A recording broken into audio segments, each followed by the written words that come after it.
joining us today, Friday, the 27th of October 2023, as we await the live parliamentary proceedings, which will resume at 09 hours. My name is Taz Piri, and on sign language interpretation, I'm joined by Chola Kauma and Jason Mande. We got straight into business that was considered on the floor of the House yesterday, Thursday, the 26th of October 2023. And when business resumed yesterday, Madam First Deputy Speaker did make an announcement. Madam First Deputy Speaker recognized the presence in the public gallery of pupils as well as teachers from Literacy School in Chilanga District and Shalom School in Lusaka District. Thereafter, the House went on to consider matters of urgent public importance. The following matters of urgent public importance under Standing Order 134 were raised. The first matter did come from Mr. Lucas Simumba, who is Nakonde Member of Parliament, and his subject matter was on the high cost of milling in Nakonde District and the unavailability of ZNS Eagles milling mill in Muchinga Province. This matter was inadmissible. The second matter did come from Mr. Mutotwe Kafwaya, who is Lunte Member of Parliament, and his subject matter was on the alleged use of dictatorial tendencies in the government system. This matter was inadmissible. And the third matter did come from Mr. Emmanuel Banda, who is Petauke Member of Parliament, and his subject matter was on the rise in maternal deaths at Petauke District Hospital. This matter was admissible. The Minister of Health was directed to issue a ministerial statement on Thursday, 2nd November 2023. And the fourth matter did come from Mr. Davison Mungandu, who is Chama South Member of Parliament, and his subject matter was on the outbreak of anthrax in Eastern Province. This matter was admissible, and the Minister of Fisheries and Livestock responded. Thereafter, a ministerial statement was rendered by the Minister of Health, and this was on the outbreak of cholera in the country, following a directive by Madam First Deputy Speaker on a matter of urgent public importance raised by Mr. Anthony Mumba, Member of Parliament for Kantanshi, on Thursday, 19th October 2023. The Minister updated the House and the nation at large on the cholera situation in the country and the measures being taken to contain the outbreak. Thereafter, the House considered questions for oral answer numbers 124 and 125 under Standing Order 76. The House considered questions for oral answer numbers 126, 128 and 129 under Standing Order 74. And question for oral answer number 127 under Standing Order 74, the member being absent, the question lapsed. Thereafter, we did see the consideration of a motion of thanks, Her Excellency Samia Suluhu Hassan's special address, that this House places on record its thanks to Her Excellency Samia Suluhu Hassan, President of the United Republic of Tanzania, on a special address to the House. This motion was moved by the Vice President and it was resolved. Thereafter, the House went on to consider the motion of supply, so there was resumption of debate on the motion of supply. Order read for resuming adjourned debate on question.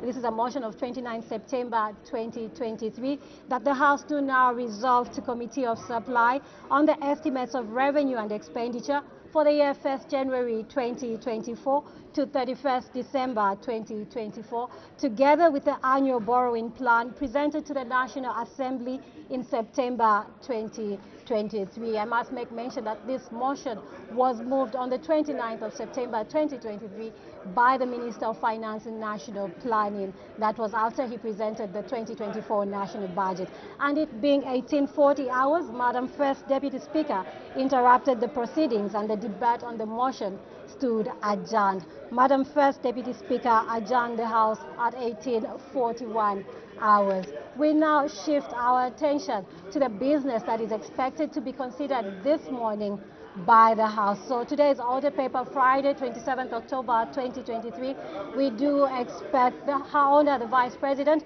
to move a motion, suspend standing orders, that standing orders 25 and 27 of the National Assembly Standing Orders of 2021 be suspended to enable the House sit at 09 hours on Tuesday, 31st October 2023 to conduct their valedictory service in honor and memory of the late Honorable Amusa Katunda Mwanamwambwa, former Speaker of the National Assembly. After the consideration of that motion, we do expect Her Honor the Vice President's question time, which takes 45 minutes, and Her Honor the Vice President gets to respond to questions without notice. We also expect the House to consider 2 questions for oral answer under Standing Order 76, and the House will also consider 3 questions for oral answer under Standing Order 74. And then we do expect the House to also consider a motion that will be moved by Mr. Fred Jatila, and who is the chairperson of the Planning and Budgeting Committee, adopt the report of the Planning and Budgeting Committee, that this House do adopt the report of the Planning and Budgeting Committee on the annual borrowing plan for the 2024 financial year for the 3rd session of the 13th National Assembly, laid on the table of the House on Wednesday, 25th October 2023. And thereafter, there will be reconsideration of the Human Rights Commission Bill, National Assembly Bill number 8 of 2023, with a message from the President. And then we do expect a resumption of debate on the motion of supply. This is a motion of 29 September. We now take a look at some of the questions that the House will consider this morning. So 2 questions for oral answer under Standing Order 76. Question 130 is expected to come from Dr. Aaron Mwanza, who is Kaumbwe Member of Parliament, to ask the Minister of Home Affairs and Internal Security what the security situation in the following areas in Kaumbwe Parliamentary Constituency in the last 2 weeks has been: Nyankulani, Mtukuzi, and Chikalaba. And then question 131 is expected to come from Mr. Hudson Maveta, who is Kankoyo Member of Parliament. But just now, we take you to the floor of the House. Good morning.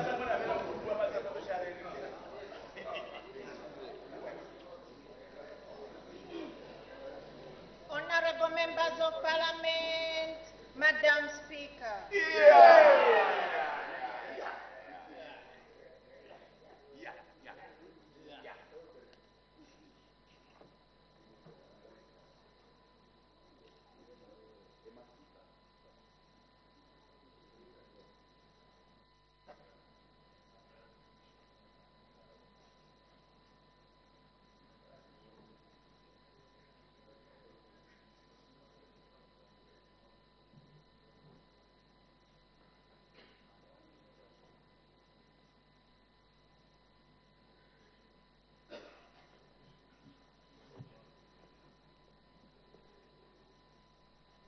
Tendency of Zambia, proud and free, land of wit and joy in unity, victors in the struggle for the right.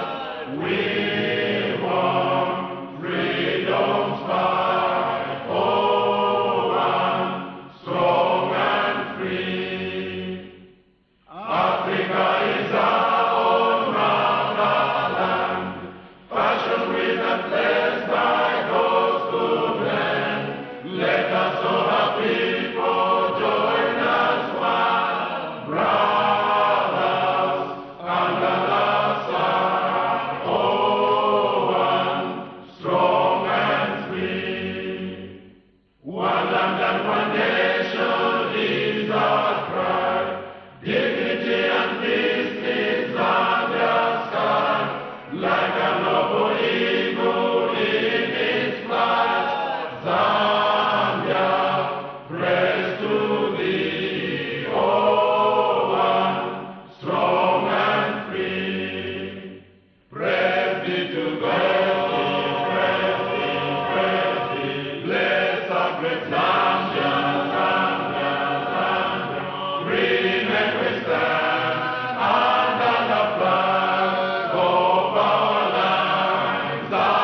Almighty God, who in your infinite wisdom and providential goodness has appointed the offices of leaders and parliaments for the welfare of society and the just government of the people, we beseech you to consider with your abundant favor us, your servants, whom you have been pleased to call to the performance of such important responsibilities in this land. Let your blessings descend upon us here in Parliament assembled, and grant that we may, as in your presence, treat and consider all matters that shall come under our deliberation in so just and faithful a manner as to promote your honor and glory, and to advance the peace, prosperity, and welfare of our country and of those whose interests you have committed to our charge. Amen.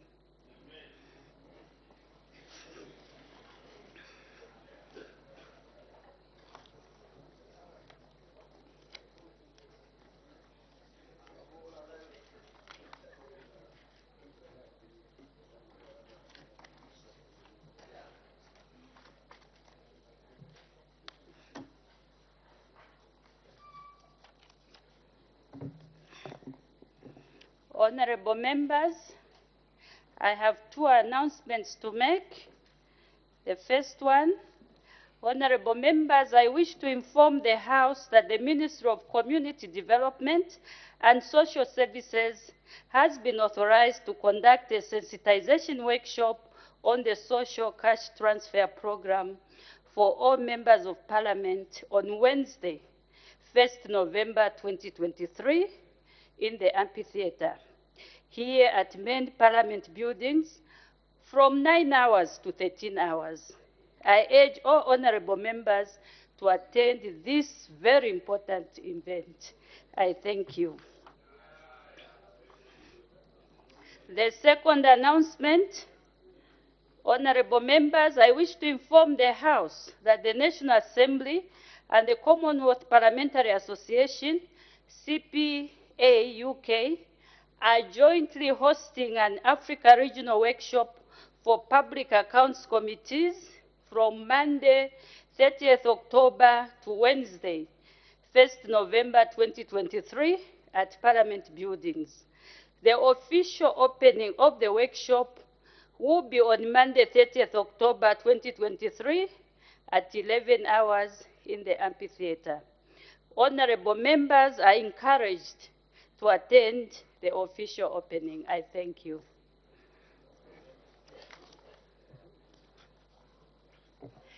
Business statement, Her Honor the Vice President.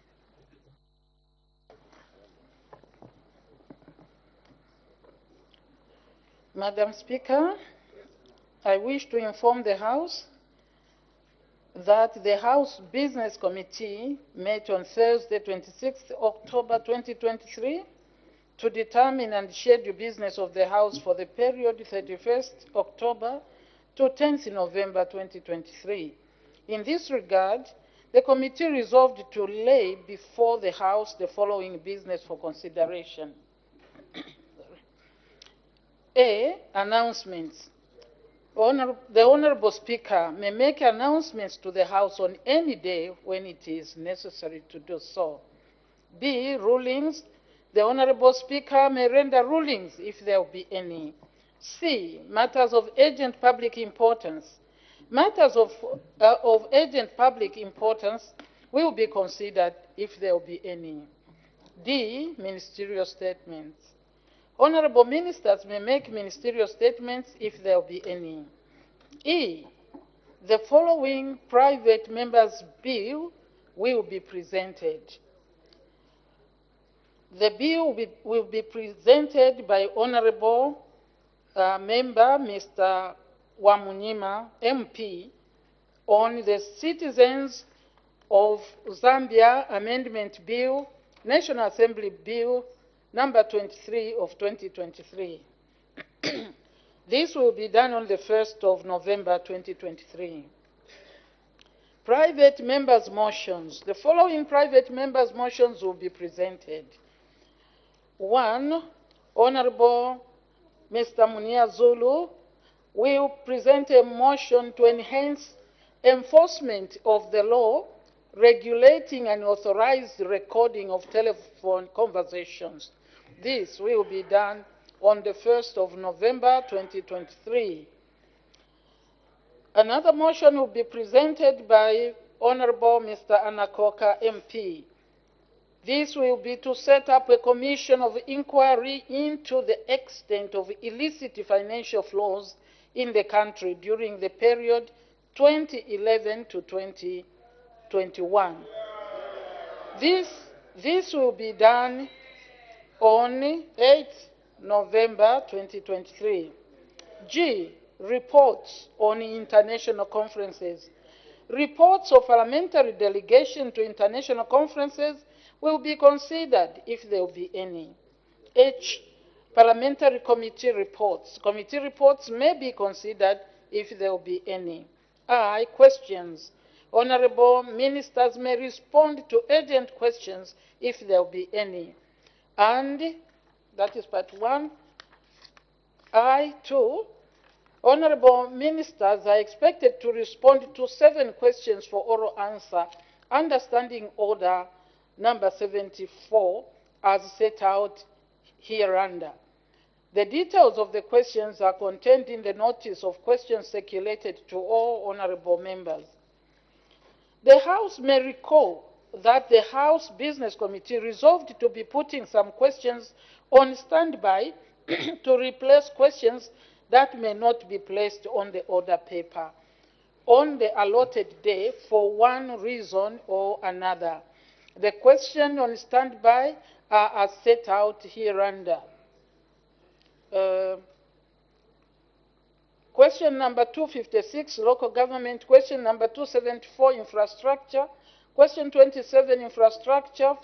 Question 41, community development. Question 52, tourism. Question 9, local government. And 74, question 74, energy. J, Her Honor the Vice President's question time. Every Friday, Her Honor the Vice President will respond to spontaneous questions asked by honorable members. K, heads of expenditure.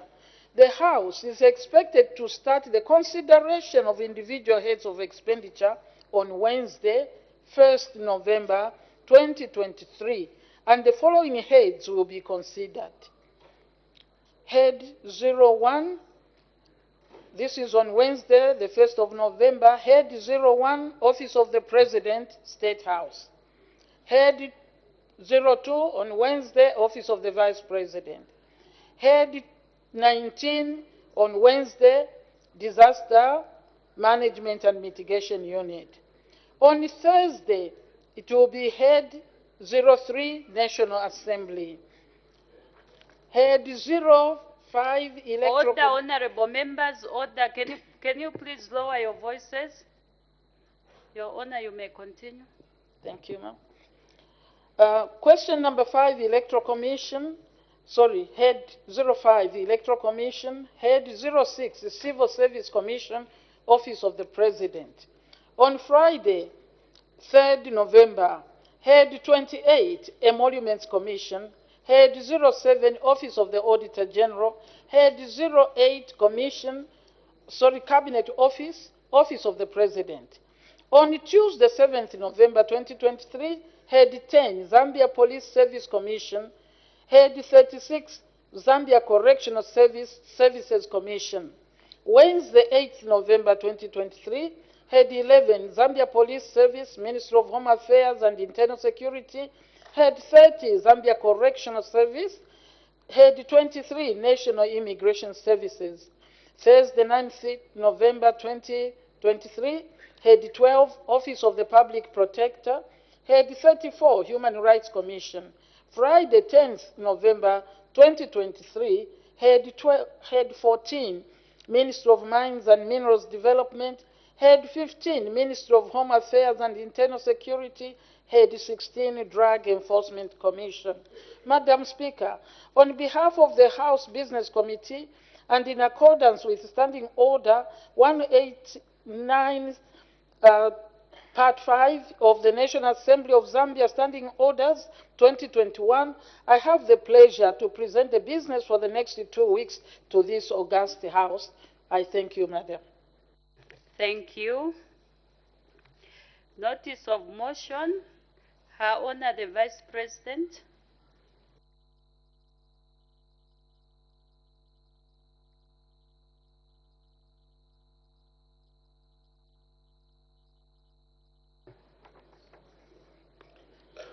Madam Speaker, I beg to move that Standing Orders 25 and 27 of the National Assembly of Zambia Standing Orders 2021 be suspended to enable the House sit at 09 hours on Tuesday, 31st October 2023, to conduct the valedictory service in honor and memory of the late Honorable Amusa Katunda Mwanamwambwa, former Speaker of the National Assembly. The question is that Standing Orders 25 and 27 of the National Assembly Standing Orders for 2021 be suspended to enable the House sit at 9 hours on Tuesday, 31st October 2023, to conduct the valedictory service in honor and memory of the late Honorable Amusa Katunda Mwanamwambwa, former Speaker of the National Assembly. Any debate? Her Honor the Vice President. Madam Speaker, Standing Orders 25 and 27 of the National Assembly of Zambia Standing Orders 2021 provide to the effect that the Assembly shall sit from 14:30 hours to 18:45 hours on Tuesdays. However, in order to enable the House to conduct the valedictory service in honor and memory of the late Honorable Amusa Katunda Mwanamwambwa, former Speaker of the National Assembly, on Tuesday, 31st October 2023, it is necessary to suspend the standing orders. The suspension will enable the House to sit at 09 hours and adjourn as soon as the valedictory service is conducted. Madam Speaker, this is a procedural motion and I urge all honorable members to support it. Madam Speaker, I beg to move. Thank you. Any further debate? The Honorable Member for Pambashi. Thank you, Madam Speaker. Madam Speaker, we from the Patriotic Front are supporting the motion.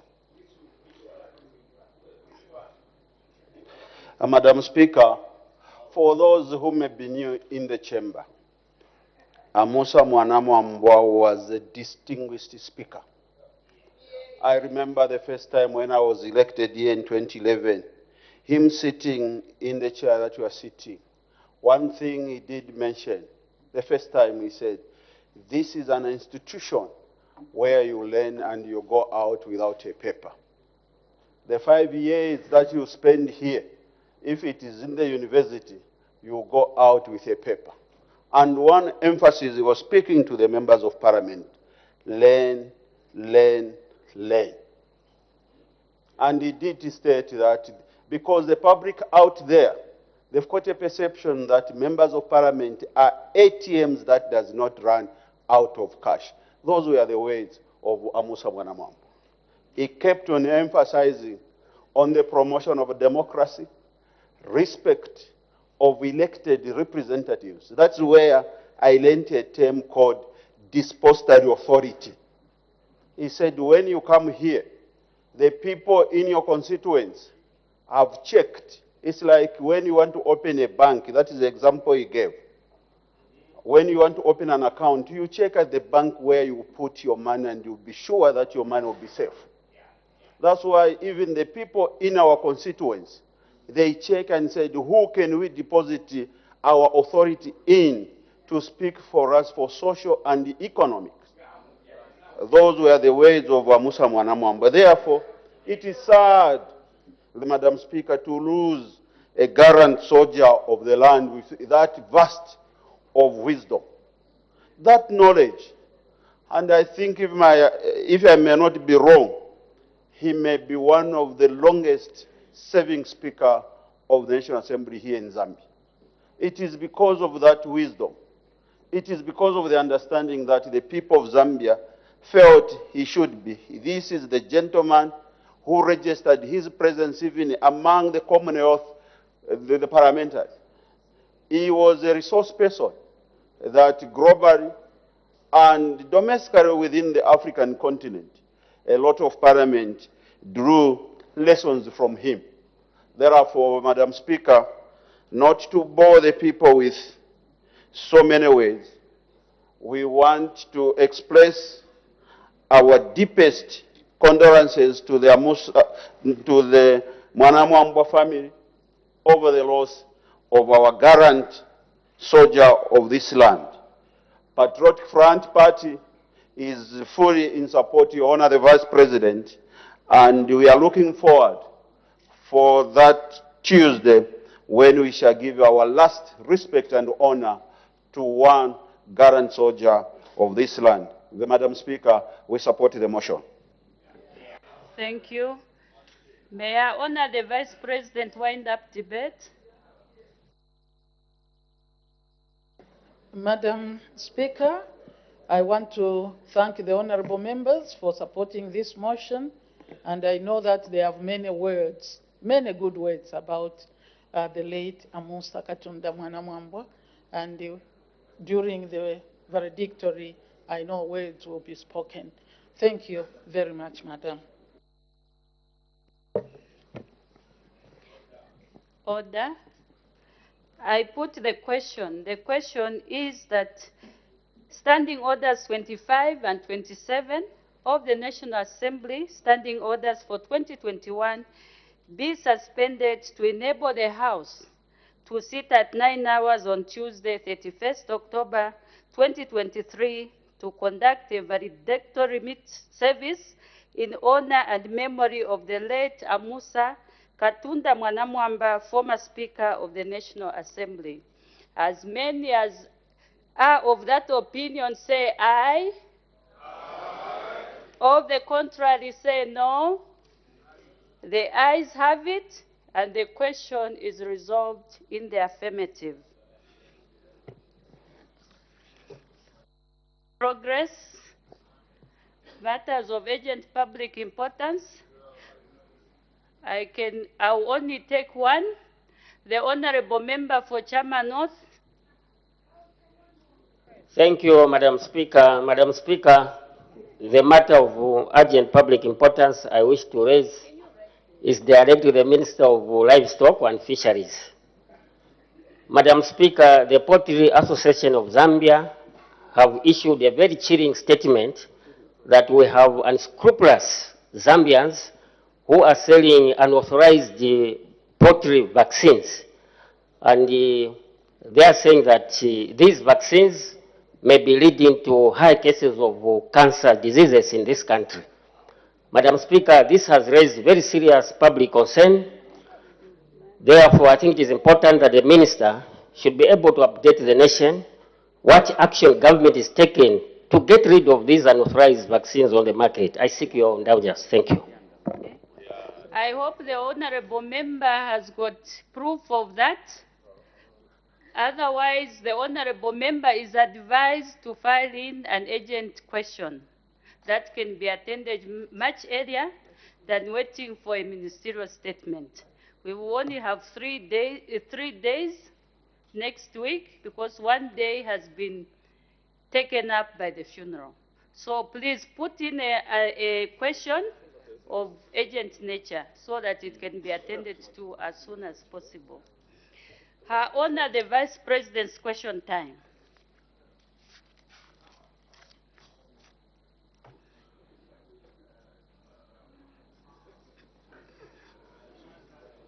The Honorable Member for Chama South. Thank you very much, Madam Speaker, for the opportunity. Your Honor, the Vice President, I'm sure you are aware that Chama, as at now, remains the biggest district in this country.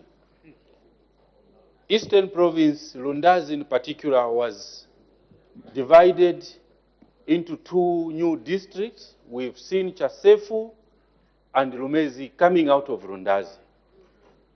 As a people of Chama, we appealed to the former president. Letters are there requesting that Chama, you can imagine, Your Honor, the vice president, from the boundary with Rumezi, boundary with Chasefu, boundary with Soka. Actually, Chama is the only... honorable member for Chama South, maybe an advice to the members, please let us not debate our questions so that we allow as many members to ask questions, because already we've taken 2 minutes of your time just to ask a question. Thank you. Can you summarize your question? I'm less than a minute. No, it's Your 2. Honor. My question is the government considering being fair to the district of Chama by also giving it a new district called Chirumba district? If possible, even 3 districts. It's something that, Your Honor, the Vice President, the people of Chama will be very, very grateful to this new Dawn government if His Excellency, through you, can give us a new district. Are you considering doing that? I submit, Madam Speaker. Her Honor, the Vice President.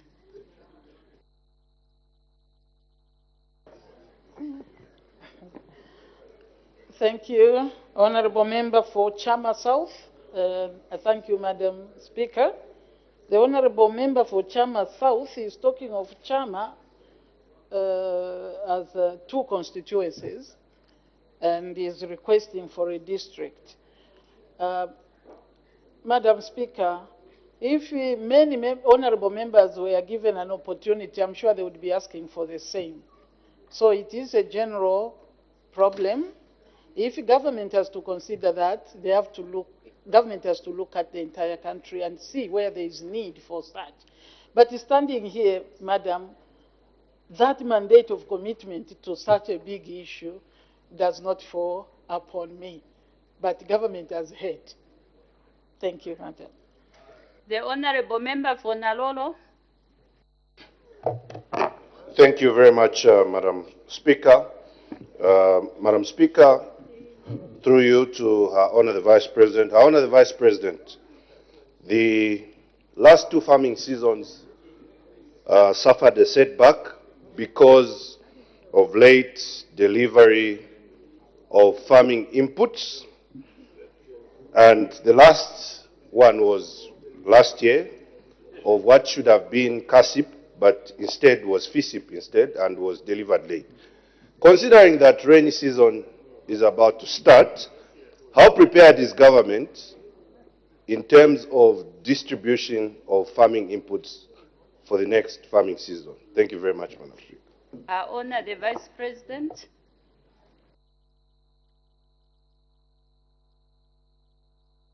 Thank you, Madam Speaker, and I would like to thank the honourable member for that important question, where the observation is that late delivery of inputs, farming inputs, has an effect on the produce for the year. I think that's what he said. I can assure him, with the assurance and what is on the ground, that the basil dressing is already in every place where it needs to be. So that when it comes to basil dressing, Madam Speaker, every place must have. And in fact, I was told the distribution should have started. Yes. To farmers. To farmers. Yes. So I hope this is happening everywhere. So the basil is already gone. Because we have to indeed learn from mistakes of the past. And the E, which is the top dressing, is also being distributed to the depots where it should be. So the honourable member and all honourable members can be assured that late delivery of inputs should not be part of the issues for this year. We have learned lessons. Even for next year, we should do better and better. This is how committed this government is and must learn from their own mistakes and do better. Thank you. The Honorable Member for Lunte.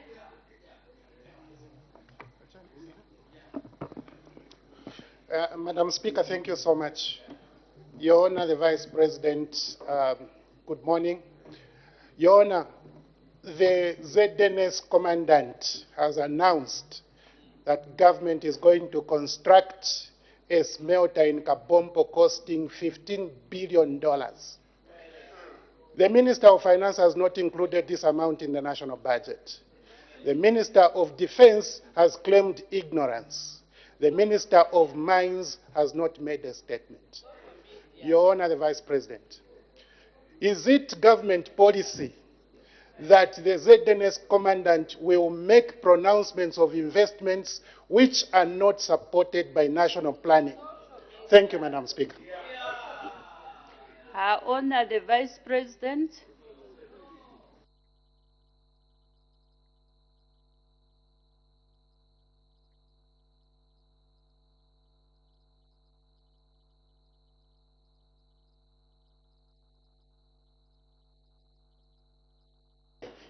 Thank you, Madam Speaker. Good morning, Honorable Member for Lunte, my son. The concern is that the National Service Commandant has made an announcement to the effect that they are, as National Service, going to construct a 15 million US dollar smelt billion. Sorry. Yeah, sorry. I would just say there is something they are discussing. This is not government money. Let me finish.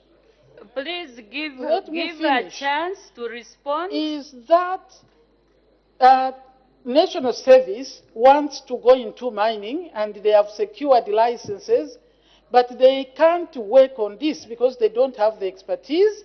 So they are working to see, to bring in investors to work with them. It's a proposal. There is nothing. Cabinet has not even approved it because I don't want to pretend that I have not heard about it. But it is just a proposal among themselves. Cabinet will have time to look at it, and then we can properly discuss it if it is accepted. Yeah, the announcement may have been premature, but there is something that they are looking at. That would be investors' resource to help the country realize the 3 million tons, metric, is it just tons of copper?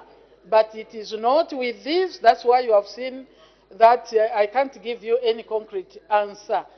I hear it is part of the planning. Whether it will be approved, it's because, I don't know. Anyway, this is what I know about it. Thank you. The Honorable Member for Katombola.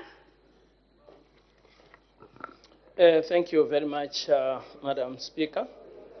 Allow me to begin, Madam Speaker, by taking note of the fact that today is we have a national funeral in the country, and allow the people of Katombola to begin by conveying sincere condolences to the Magande family that lost a grandson of this soul. Madam Speaker, the people of Katombola have a question related to the judgment number 29, selected judgment number 29 of 2016 from the Constitutional Court in the case of Stephen Katuka, Law Association of Zambia, and the Attorney General, and Ngosasi Mbyakula, and 63 others. Madam Speaker, in 2016, the PF ministers stayed in office illegally. PF ministers stayed in office illegally, and Madam Vice President, we are informed that 4 of those ministers who stayed in office illegally have not paid the money to the Zambian people. The people of Katombola are worried and are asking to say, who are those ministers? Who are those former ministers who have not paid, and what measures is government taking to recover the money? Honorable Member, just to summarize. Her Honor, the Vice President.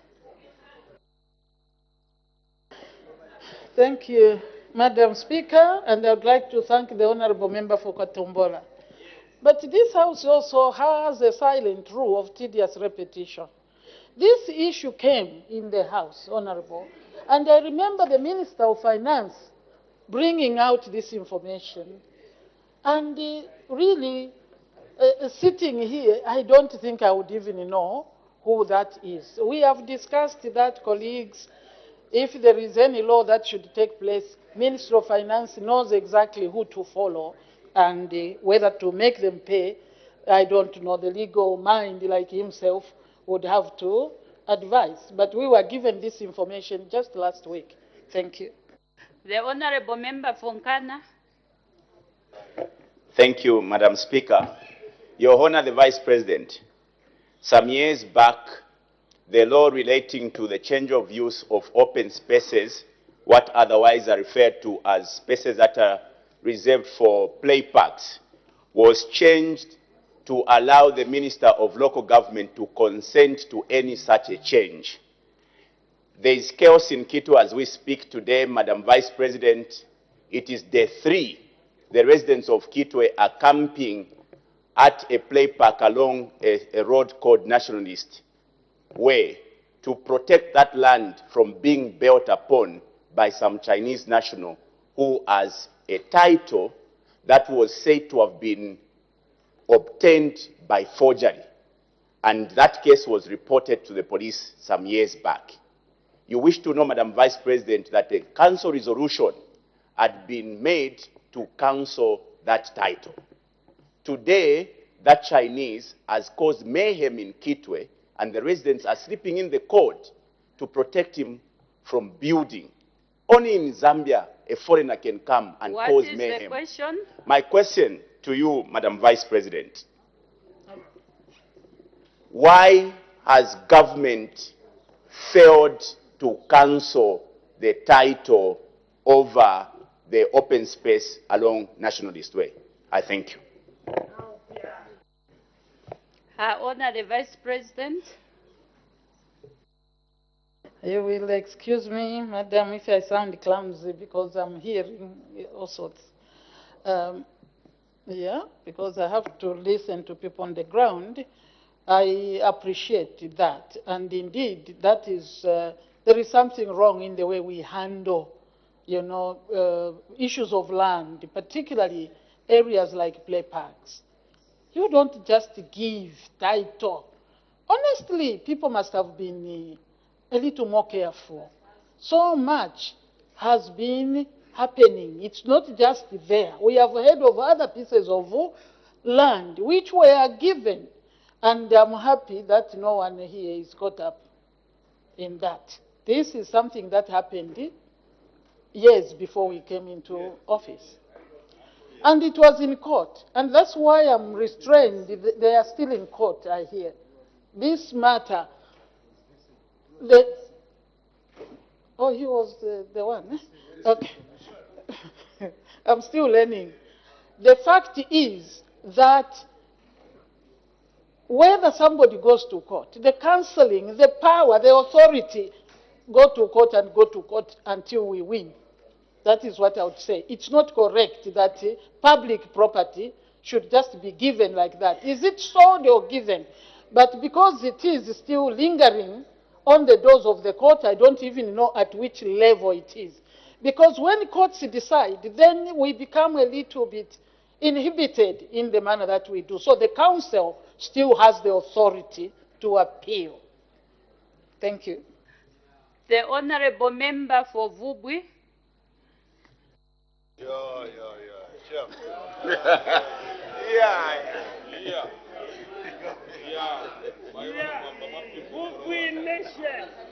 Please, can we have your question, the Honorable Member for Vubwi? Time Thank you so very much, Madam Speaker, for giving this privilege to the good people of Vubwi to ask Her Honor, the Vice President, a question.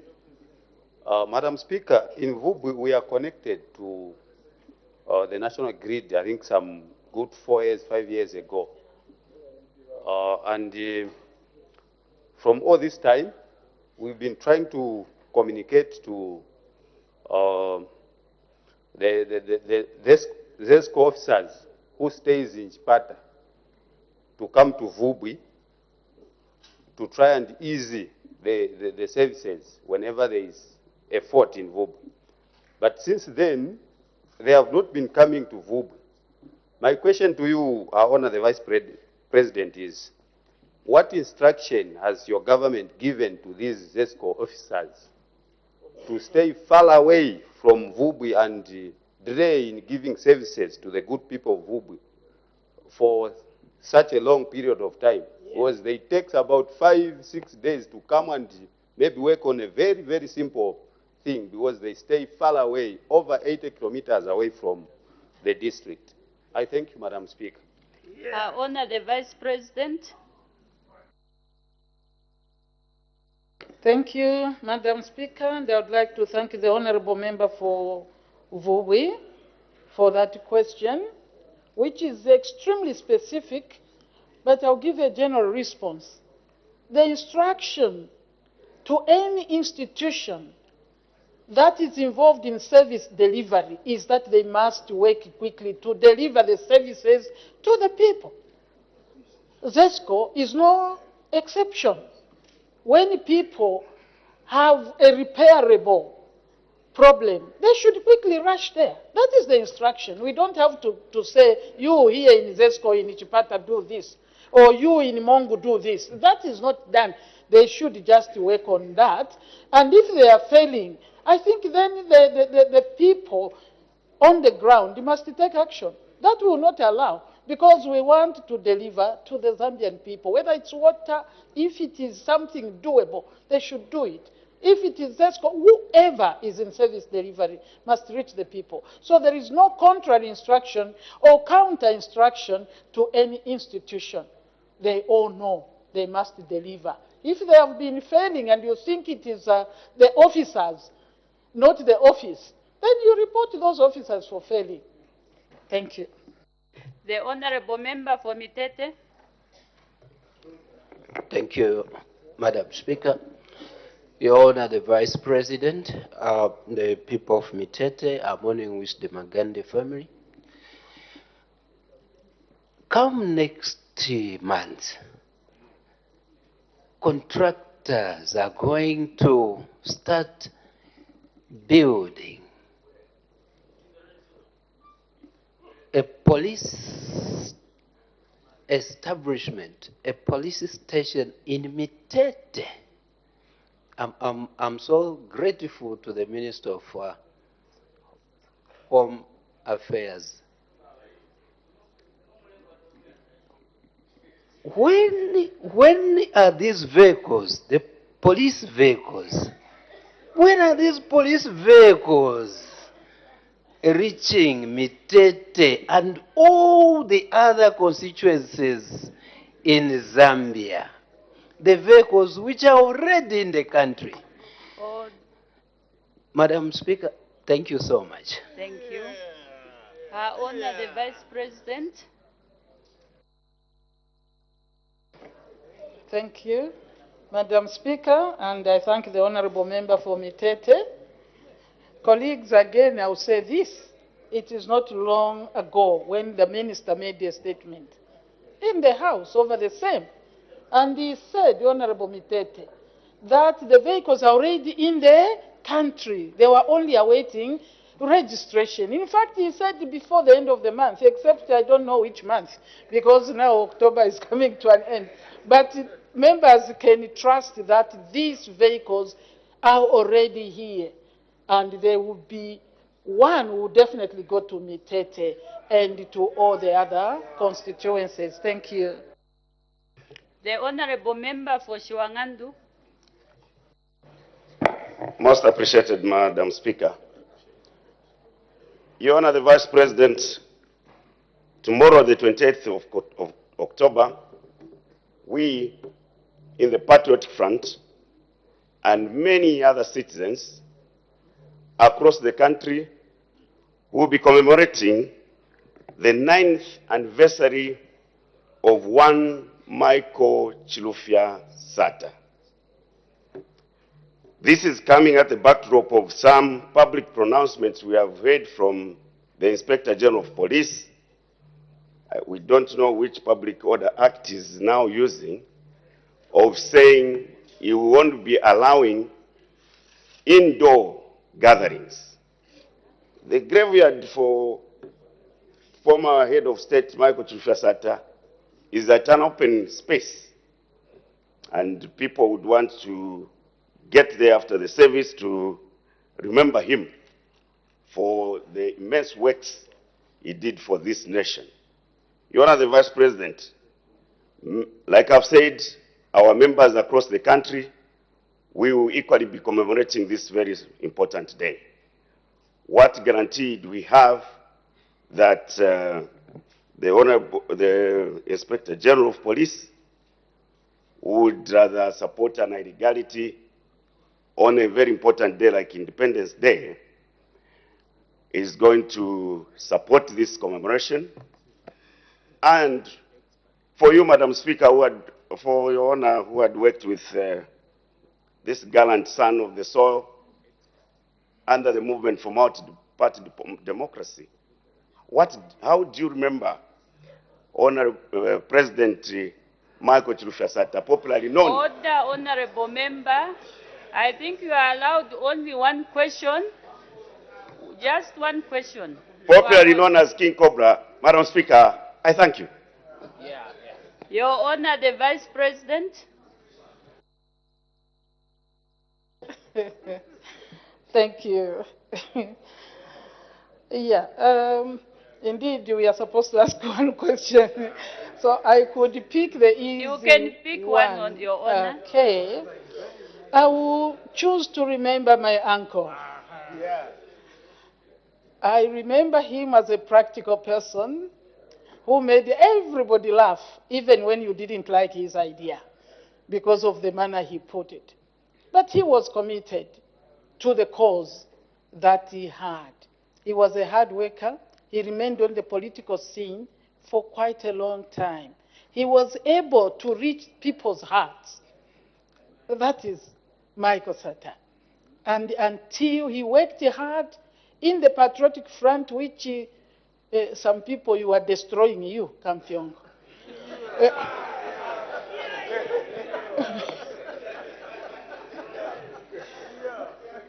To build it, he left the ruling party to be in a group of others to form that party, and he remained in opposition for quite some time until he managed to usher a team into government. Of course, we one time worked in different camps, but we still do appreciate him. I appreciate him. He wanted me to remember he was my relative, and therefore we celebrate him. And this has sorry, I will have to answer the second one, because the other one, because unless the honorable member, who is whip of opposition, Patriotic Front, is saying there is something strange that they are planning, because there has never been interference, and we have never seen a rally at the graveyard. What is it? Why should you be concerned? Please, to give honor to a man like him is to be lawful, and to show respect to him by not creating another environment. Let him be remembered, let him be honored. Let no single person bring dishonor on the day that we are remembering Michael Sata. It's the things people utter. I am sorry to say this. When people, I read somewhere, if it is, I can't put it on the table, you forgive me, but I did read. Somebody actually started writing that we will be using funerals to do politics. Yes, it may not be official. I'm sorry to use it. But such statements don't help us to know. It may have been just a small boy somewhere. But let us all, please, may I stand here as Vice President, but the big issue, my biggest title is mother. Let us learn to love. Let us not use anybody for political purposes. Let us stand strong for what you stand for politically. Be strong, but don't misuse any situation. Don't. So when people start saying, no, we'll be using funerals, why? Are you a coward to face the reality? Why do you want to use somebody's funeral? Maybe that is why you hear things of concern. We are listening to everybody. Unfortunately, Amatwe, who knows the end? But there is a weight that we use in Bemba, meaning the ears hear even when you don't intend to. There is another way. You can come, I'll teach you. Yeah, so, Honorable, I see no issue as long as something will be done like it was done the other year and last year. Why should anybody fight? People go to lay their wreaths. Surely, this will be a different commemoration that would bring people to start fighting. So you have a duty, you are the leader, ensure, honor the late hardworking Sata. Thank you. The Honorable Member for Kafue. Thank you, Madam Speaker. And I must ask for some forbearance from Her Honor, the Vice President, because she had given a general guidance regarding the issue of distribution of inputs. And I'm also aware that our government has done extremely well elsewhere in terms of the distribution.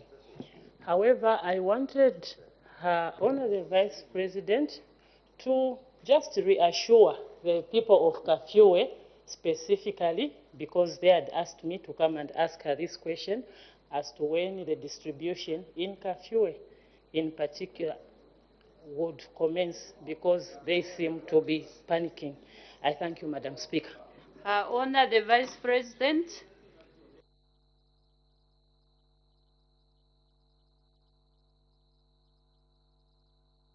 Thank you, Madam Speaker. And I would like to thank the Honorable Member for Kafue. The statement I gave, like the Honorable has observed, is general, because we are literally, we have started everywhere in NST. I will be reluctant to give specific, because the Honorable Member for Isoka will also say Isoka specific and specific. The distribution has started, Honorable, in earnest in every constituency, unless you have a particular reason why you think your constituency is disadvantaged. Otherwise, that is the statement. It's coming to Kafue, ma'am. Thank you. The Honorable Member for Chama North. Thank you, Madam Speaker. Your Honor, the Vice President, I just came from the constituents, and the price of meal in Chama now has reached 320 kwacha. Your Honor, the Vice President, is feared that since we are approaching the rain season, the price might go above 400 kwacha. Now, we want to find out from the government whether the people of Chama also are going to have access to cheaper meal, which is being offered here in urban areas. Thank you, Madam Speaker. Honor the Vice President. Thank you, Madam Speaker, and I'd like to thank the Honorable Member for Chama North, who was in the House, unless he tells us what means of transport he used to go to Chama and come. And therefore, I would if he hasn't told us how he has gotten, if he's saying he was there, then he's misleading the House, because we saw him here. So why should I be answering to questions that are being hooked in the House? That one I will not answer.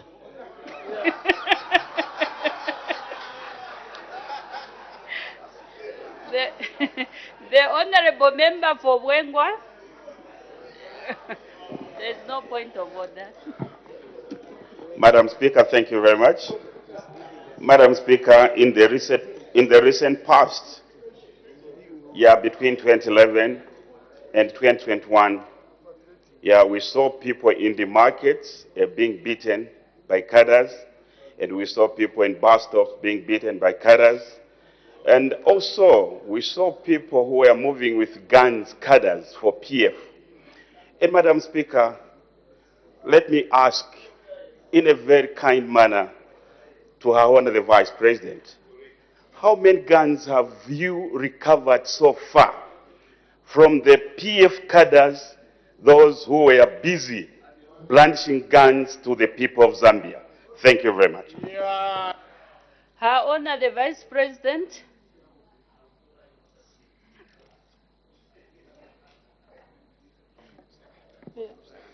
Thank you, Madam Speaker. And I would like to thank the Honorable Member.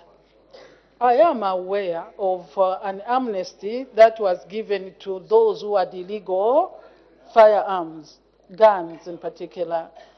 But to ask me that question here, to give the numbers, is a little detail, Honorable, that we would need to ask, and give time for anybody to come with numbers. I don't have the numbers right now. I can't give that answer. Thank you. The Honorable Member for Chiengi.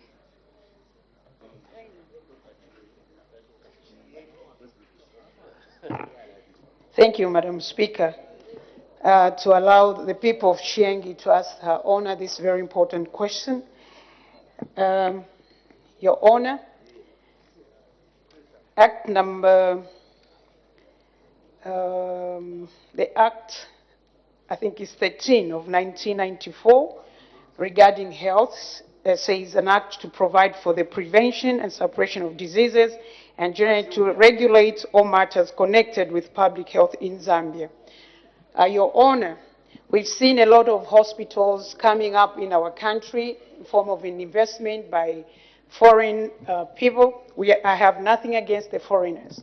But the question I have to this government is, why is it that these hospitals, they do have flashing fancy hospitals, and they are charging exorbitant fees? At the end of it, when a patient gets so sick, or the person is at the point of dying, they refer that person to UTH. As a result, it makes UTH look like it's so irresponsible or it's negligent. And we have a lot of numbers of deaths recorded at UTH. In the meantime, the people where in these, or these patients are coming from these private hospitals. My question is, why is it that this government, or why is it that these hospitals are not having mortuaries? If Kalingalinga Clinic can have a mortuary, why do these hospitals do not have a mortuaries? Thank you, Madam Speaker. Her Honor the Vice President. Thank you, Madam Speaker, and I would like to thank the Honorable Member for Chienge for that question. I may not be very familiar with the ground, but from the face of it, it's a fair question, Honorable, that if you are providing services and these services are not even free, I think it is important that a mortuary is part of it. If there is a lacuna in the policy or law, I think it is important that you bring it to the fore, and the minister is listening, and I think they are listening. You can't keep people, they pay, when they die, then you take to another institution. I think we have to look at that very seriously. It's a fair question. Thank you. The Honorable Member for Wacha.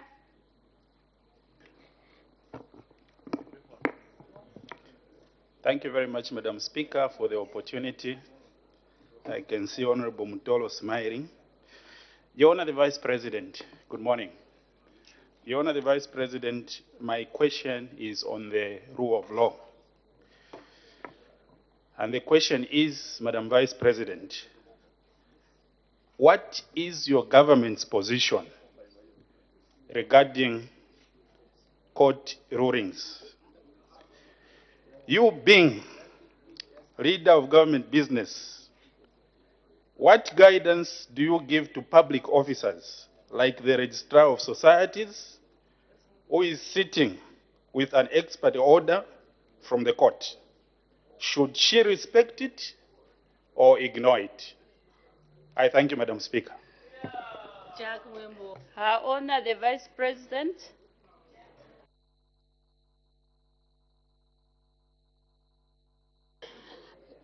Yeah. Good morning to the Honorable Member for Wacha and the people of Wacha. The rule of law. I think we have pronounced ourselves very clearly that we will follow the rule of law. And what is our position on court rulings? I'll start with that. Madam, we have basically three institutions or three wings of government in a democracy. And the executive should not go into the court rulings. If the courts rule against us, we are free also to go back and appeal. So we really, under every normal situation, we have no say in what the courts rule and how they rule. But you have brought the issue of a registrar who is under the executive. And you are saying, what guidance do we give? People that are sitting in the offices have their own guidance by the law and the position that they hold. And they operate within that law, that law. Because everything is stipulated. Like you, Honorable Member, you know exactly what you ought to do. So we don't work on daily guiding an officer.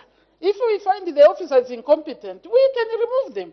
But to guide them every day on what they do because they are sitting with an expert, whatever, no, that is not our role. That's not the way we operate as the executive. Everybody in the office must know what they are doing. If they fail, thank you. The Honorable Member for Kwacha.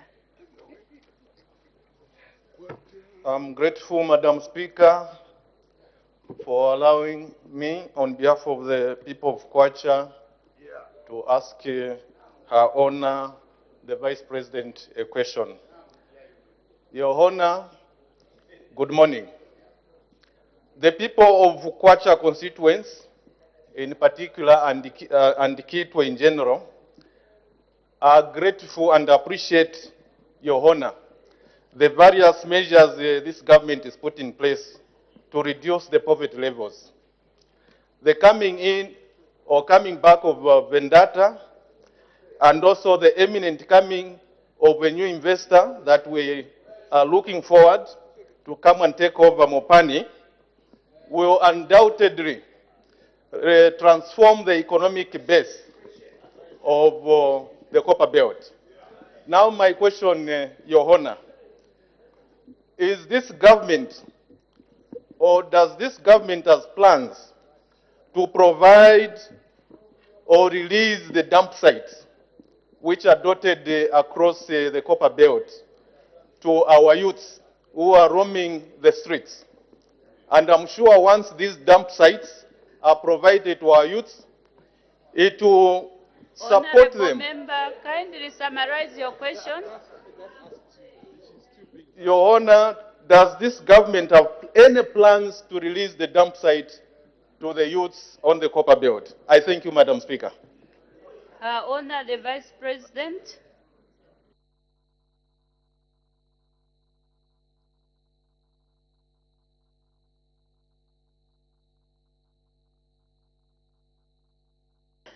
Thank you. Good morning, Kwacha and the people of Kwacha. Thank you. Indeed, government is working to reduce poverty and will do everything possible to see that poverty is reduced by targeting different groups and different parts of our society to be helped, to give relief and to see them get out of poverty. What is government, or does this government intend or plan to release the dump sites to the Zambian people? I would rather use that, the Zambian people. What I know, what I've been told is that, and I think it's a fact all of us should know, that these dump sites didn't dump themselves there. They belong to different groups, different mining companies. Yes, to different groups. They are not free for anybody, otherwise I won't get one also. They are not free for anybody to go and start reprocessing or just make. Who is asking? Order, please don't interject. Your I'm Honor, sorry you may to respond. continue. I shouldn't. The point I'm making is this is not government property. One, it is not free property, but government realizing that something can be realized to reduce poverty for the people is in negotiations with the current owners of these dump sites so that the sites can be given to Zambians that will make some living out of that. So government is working on that, negotiating. We don't want to grab things. This is not a grabbing government. It follows the law. Watcha, this is the rule of law, is gone. Thank you. The Honorable Member for Mambilima.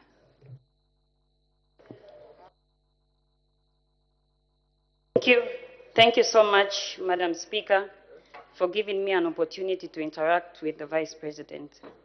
Madam, ever since the New Dawn government came into power, Zambia has suffered a shrinking democracy. Madam Speaker,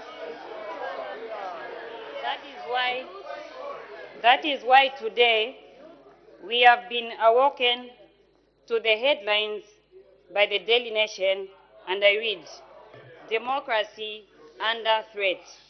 What is your question, Honorable Madam Member? Speaker, I would like to find out what the government is doing to ensure that the democracy that we have enjoyed all along does not shrink. I thank you, Madam Speaker. Madam Speaker, for Honorable avoidance. Vice President.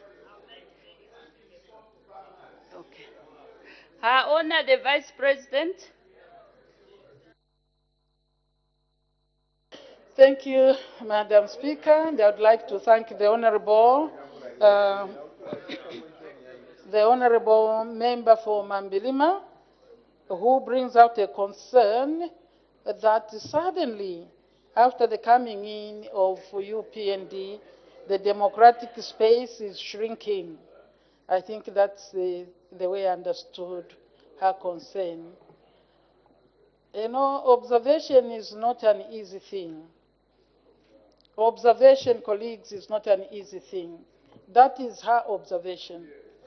But you ask me, when you ask me, I don't see the shrinking space.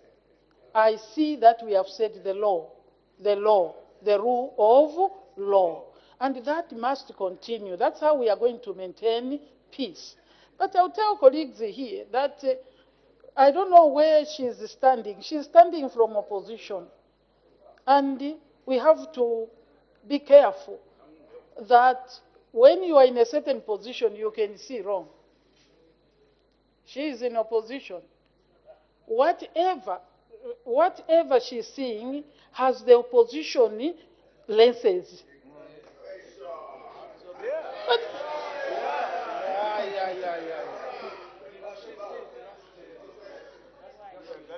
yeah, I guess what I'm saying is we all see from different angles. So when you bring questions like that, for us, we start searching ourselves. And you also continue searching yourselves. And whoever is observing, we also say 1, 2, 3, 4. And we are ready to talk. Because we are democratic.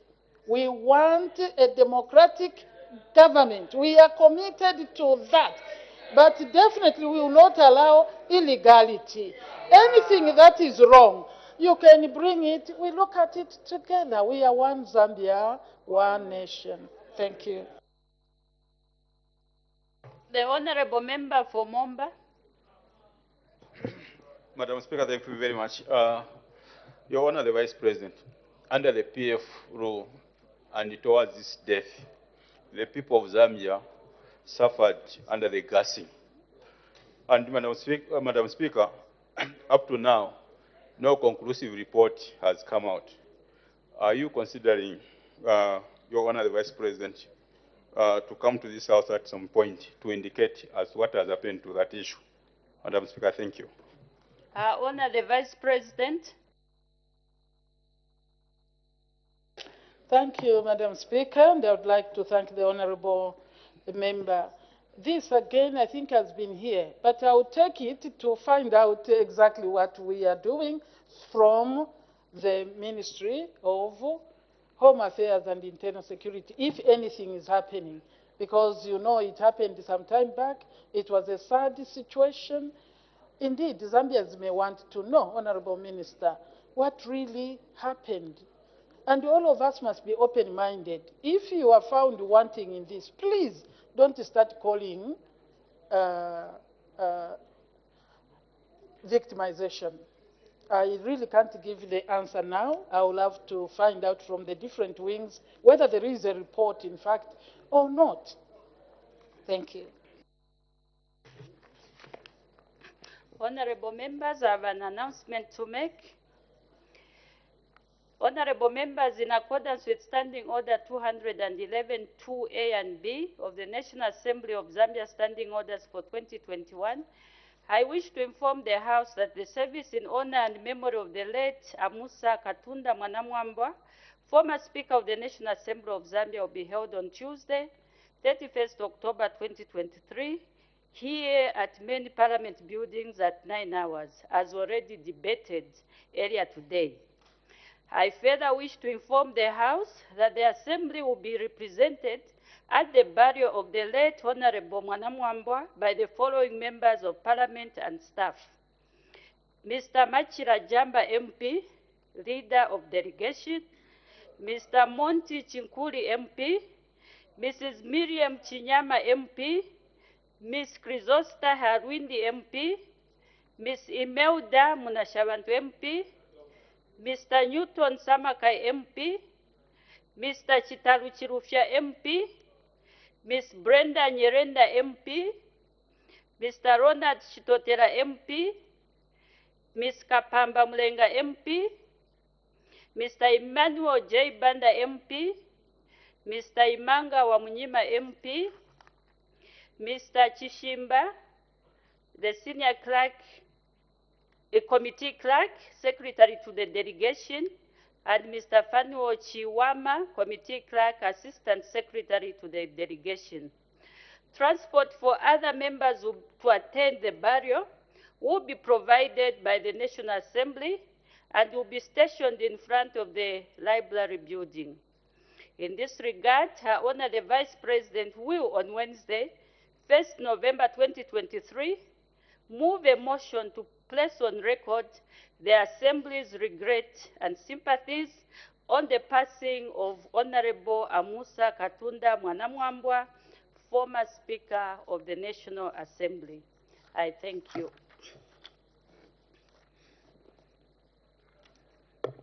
We make progress. Questions for oral answer under Standing Order number 76. The Honorable Member for Kaumbwe.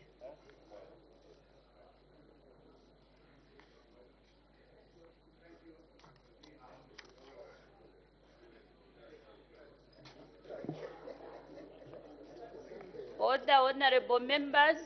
Those that are leaving, please leave quietly. The honorable member for Kaumbwe.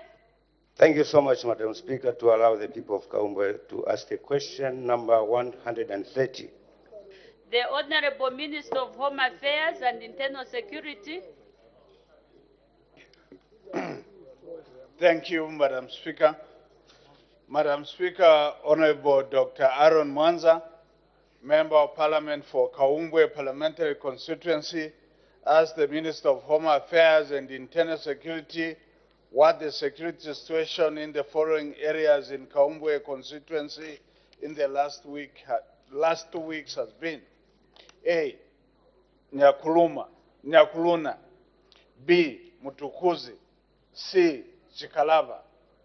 Madam Speaker, in responding to the questions asked by the Honourable Member, I wish to state as follows. The security situation during the stated period in all the mentioned areas in Kaumbwe constituency has been generally quiet, with no serious instance reported apart from one case of stock theft that was recorded on 17th October 2023. In this case, 4 heads of cattle valued at 20,000 were stolen in Pambeni village in Chief Mwanjawantu. 2 male suspects, aged 19 and 20, have been arrested in connection with the theft, and the animals have been recovered. The 2 suspects will appear in the courts of law soon. You may wish to note that prior to the stated period, there were some land wrangles between small-scale farmers from the 3 areas and those from our neighboring country that shares the border with the areas. The matter is being handled amicably by relevant authorities, allowing the small-scale farmers to continue farming across the border, while people from our neighboring country have been allowed to access medical services, daily basic commodities and education for their children from Zambia. The House may also wish to note that Kaumbwe constituency does not have a police station or post. Currently, the constituency is served by Petauke police station, located about 50 kilometers from Chief Mwanjawantu area, which is the central place. In order to improve the security situation in the constituency, government has plans to establish a police station in the constituency. A 3-man team of officers from my ministry is in the area conducting an assessment to identify a suitable location for the construction of the police station. I urge residents of Kaumbwe constituency to report all cases that occur in the area for government to take appropriate action. I thank you, Madam Speaker. Thank you. Before I take a supplementary question, there is an indication for a point of order by the Honorable Member for Usakile. What is your point of order? Thank you very much, Madam Speaker. My point of order is on the Minister of Mines for failing to guide our Honor the Vice President. I'm citing Standing Orders number 65, 1B. I'm very much aware that you can't raise on the point of order on the Vice President, but the Minister of Mines was supposed to guide our Honor in responding to the question from the Member of Parliament from Kwacha. Her Honor indicated that the dump sites that we have in this country, they belong to these mining companies. Madam Speaker, that is not the true information. After privatization, all these investors who bought mines, they refused to pay for the dump sites. They regarded them as liabilities. Instead, government paid them to rehabilitate these dump sites. What is the point of order? The point of order is that is the Minister of Mines in order not to guide properly her Honor the Vice President that these mining companies do not own these dump sites. I seek your serious ruling, Madam Speaker. I thank you. Thank you, Honorable Member. However, Honorable Member, her Honor the Vice President, if she's not sure of the answer, she usually announces to say she's going to consult and then give feedback at a later date. So, Honorable Member, and you don't have proof here to show us that what the Honorable, her Honor the Vice President mentioned was not true. Where is the proof? So, Honorable Member, if you've got other issues that you've mentioned, please come back to the floor using another platform. Because the way you've put this point of order is not admissible. There is no proof. So I'll come back using another platform. Your point of order is not admissible. We can now take supplementary questions. The Honorable Member for Kaumbwe. Thank you so much, Madam Speaker. And thank you, Honorable Minister, for that elaborate answer. Kaumbwe constituency, as you have rightly stated, has no police station, and it has suffered a lot of security threats from many years immemorial. During the time of Renamo War in Mozambique, as you know, we share an informal border of close to 150 kilometers, an informal border. When I posed this question, 3 weeks ago, there was presence of Mozambique Defense Forces on our informal border. More than 5,000 Mozambique Defense Forces. And these defense forces, they could seek medical attention and water supply services in Zambia. People were not sensitized, and we were worried about the security of our people. I want to thank you on behalf of the Kaumbwe people, Kaumbwe constituency, to consider to build us a police post in the Kaumbwe constituency. My question is, right now, we have 2ZR, which is a Gonda barracks, that have a camp right in the middle of the built-up area of Kaumbwe. Would you consider, Honorable Minister, to provide our police CDF vehicle to the men in uniform? Because they only have one vehicle, and in short, they have mobility problems. So if you could provide that CDF vehicle that is procured for Kaumbwe constituency to be provided to the men and women in uniform before we build our police station. I thank you. The Honorable Minister of Home Affairs and Internal Security. Thank you, Madam Speaker. Madam Speaker, I did mention on the floor of this House that the police vehicles will be made available before the end of the month if everything we are doing is not hampered by other issues beyond our control. And I can assure my honorable colleague that Kaumbwe will be considered. But taking into account that there is no police station in Kaumbwe, the vehicle will be based at the headquarters where there is a police station. Thank you. The Honorable Member for Nyimba. Thank you, Madam Speaker.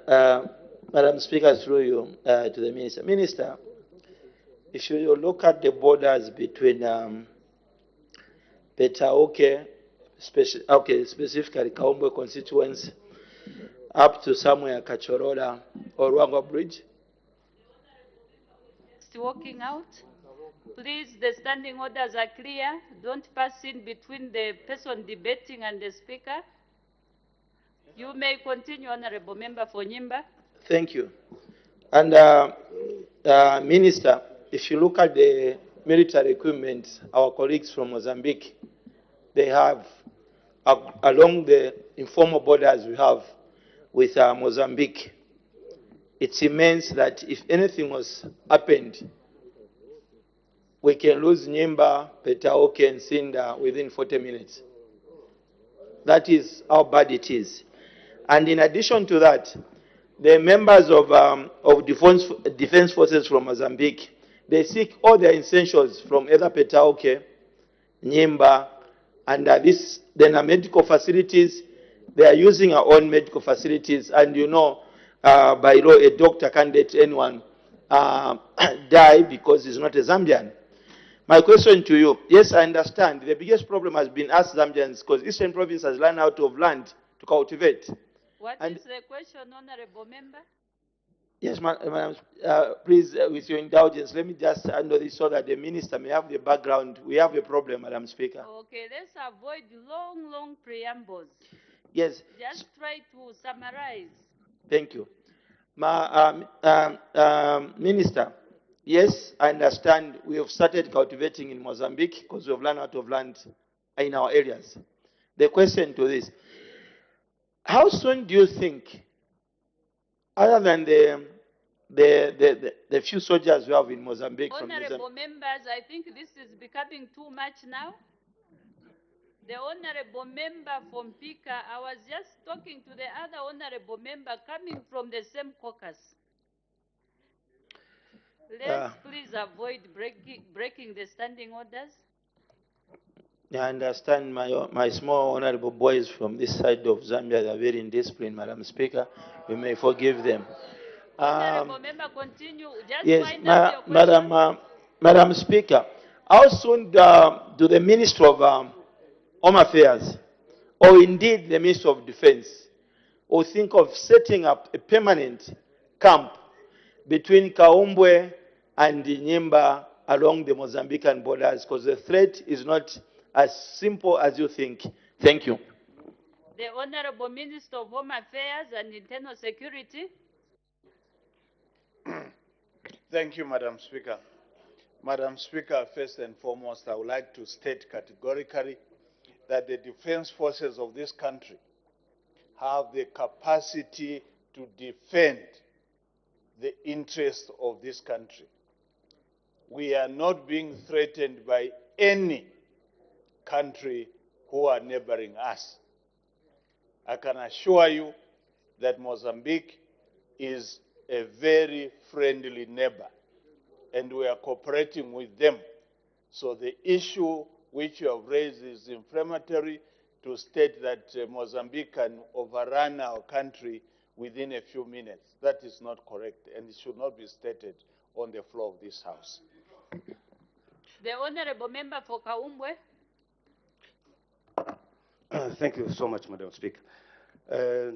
Minister, how soon can we have the police station in Kaumbwe constituency?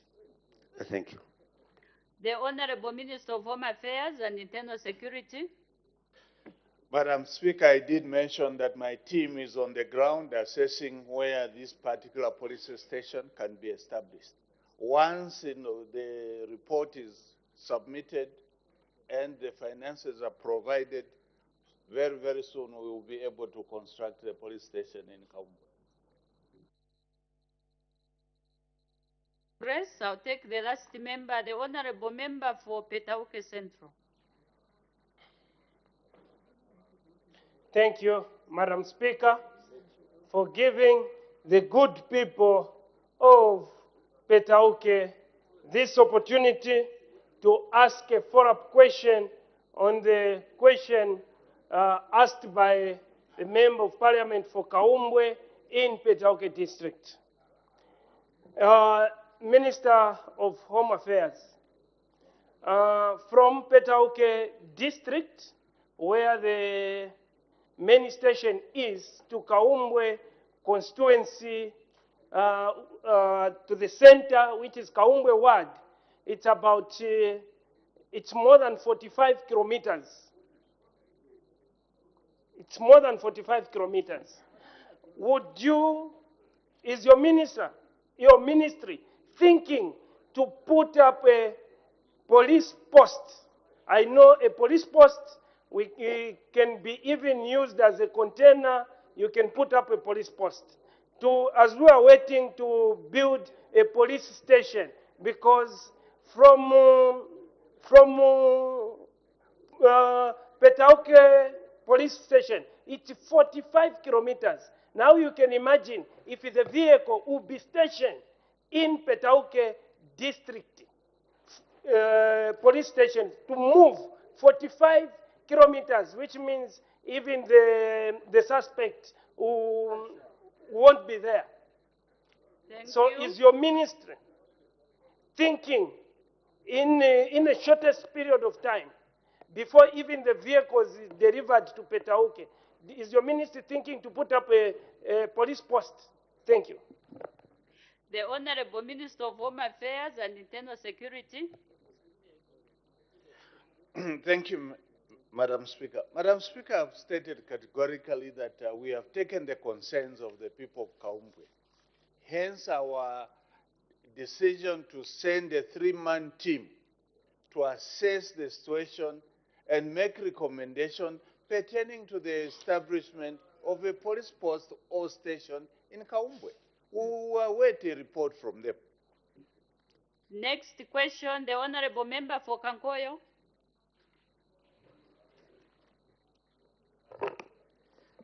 Thank you very much, Madam Speaker. Question number 131. The Honorable Minister of Mines and Minerals Development.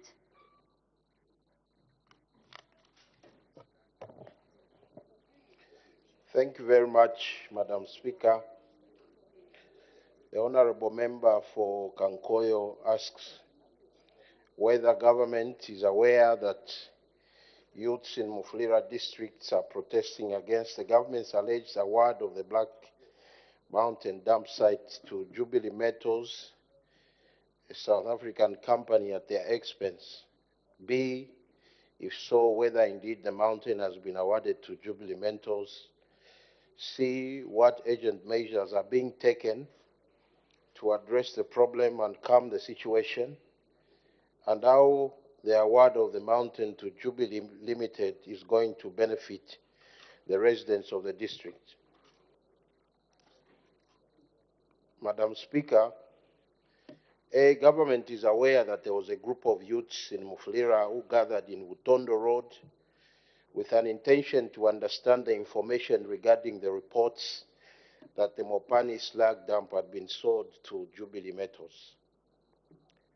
B, Madam Speaker, government has not awarded the slag dump to Jubilee Metals yet.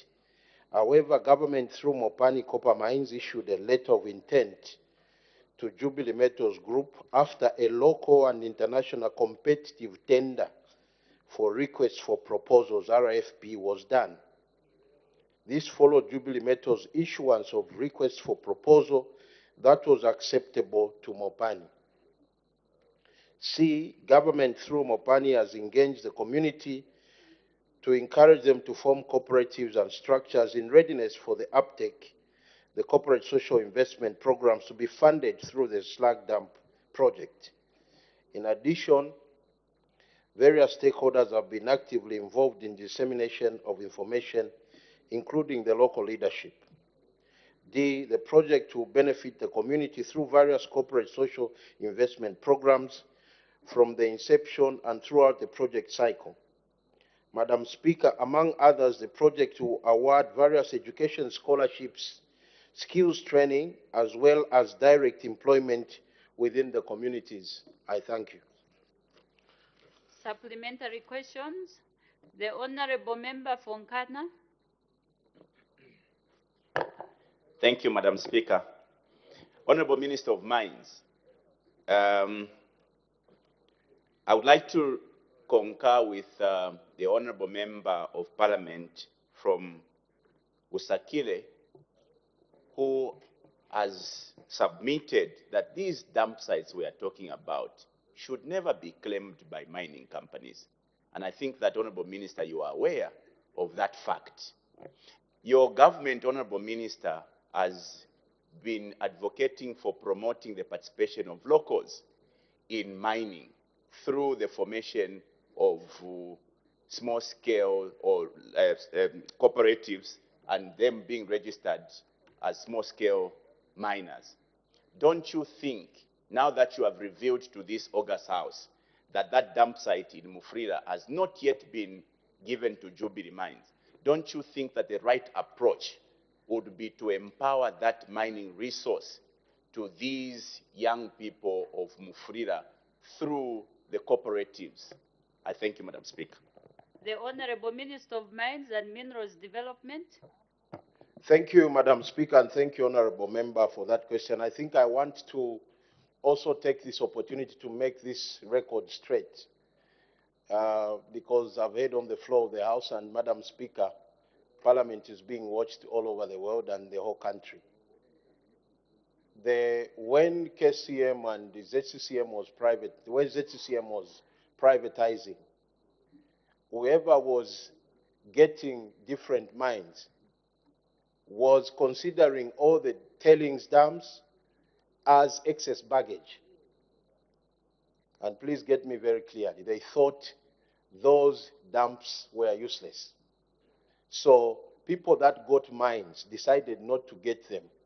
But in the privatization process, there were individual companies, individual mining companies, and Madam Speaker, I've got a list of everyone who owns which dump sites, including the famous Black Mountain, which is owned by Nkana Alloy.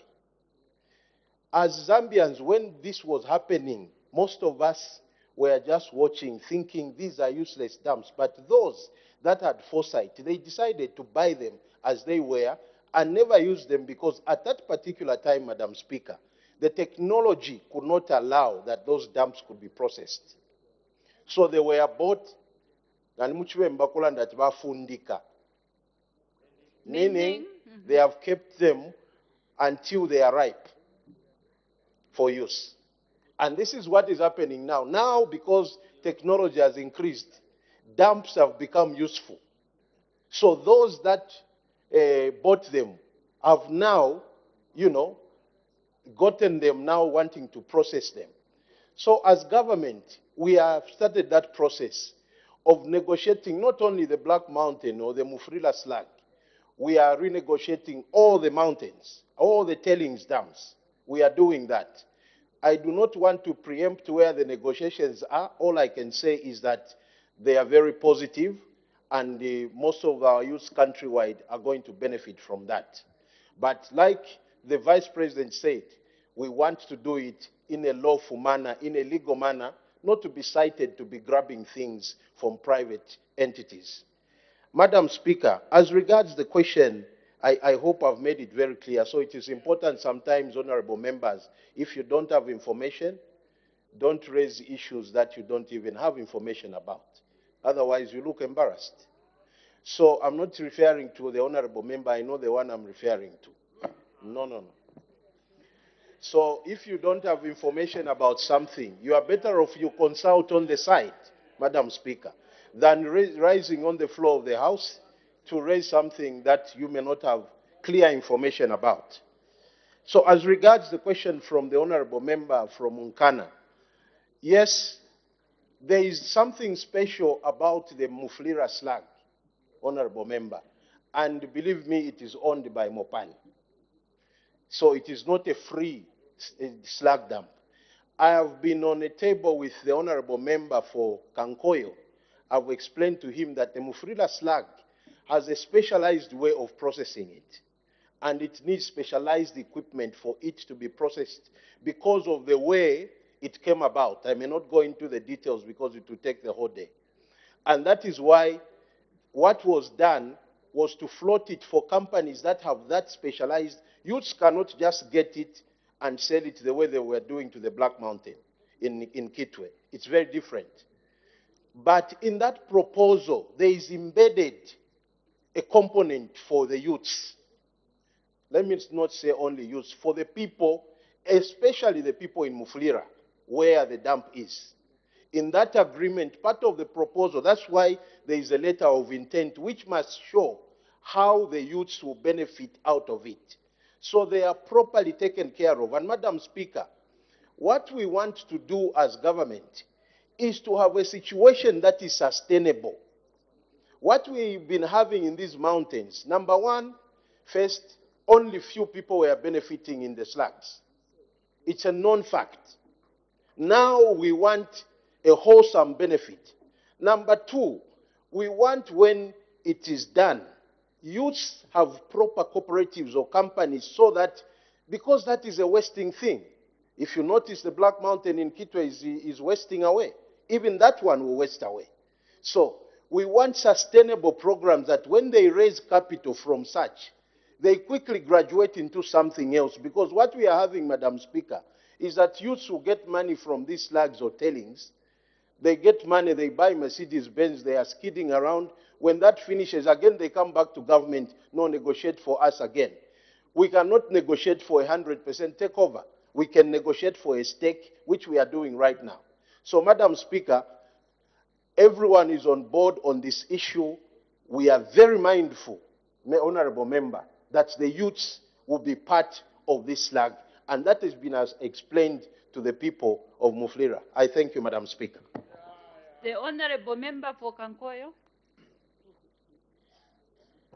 I thank you very much, Madam Speaker. Madam Speaker, I don't remember any time when the Minister of Mines or Mupani Management engaged the youth in Mufulira for them to understand what the government is doing over the Black Mountain. That's why it took myself on Saturday last week to go and engage the youths who were very agitated and felt disappointed because in 2015 and 2016, when President Hakainde Hichilema came to Mufulira, it was clear UPND policy that were going to award this Black Mountain to the people of Kankoyo. And when they heard the news about Jubilee, they became disappointed. So I want to find out for the Minister of Mines, what role is Jubilee bringing in this Black Mountain so that the people in Kankoyo who are listening, don't you cheated that what we promised them in 2015 and 2016 is different from what is on the ground today. I thank you, Madam Speaker. The Honorable Minister of Mines and Minerals Development. Madam Speaker, the award hasn't been done, so I can't comment on that. I thank you, Madam Speaker. Do you have another question? Yes, Speaker. It's a bit funny how we treat this house. Huh? These issues are very serious, and your office was closed because of these issues, Madam Speaker. The people in Kankoyo right now are listening, and they want government position on this issue, which is affecting them.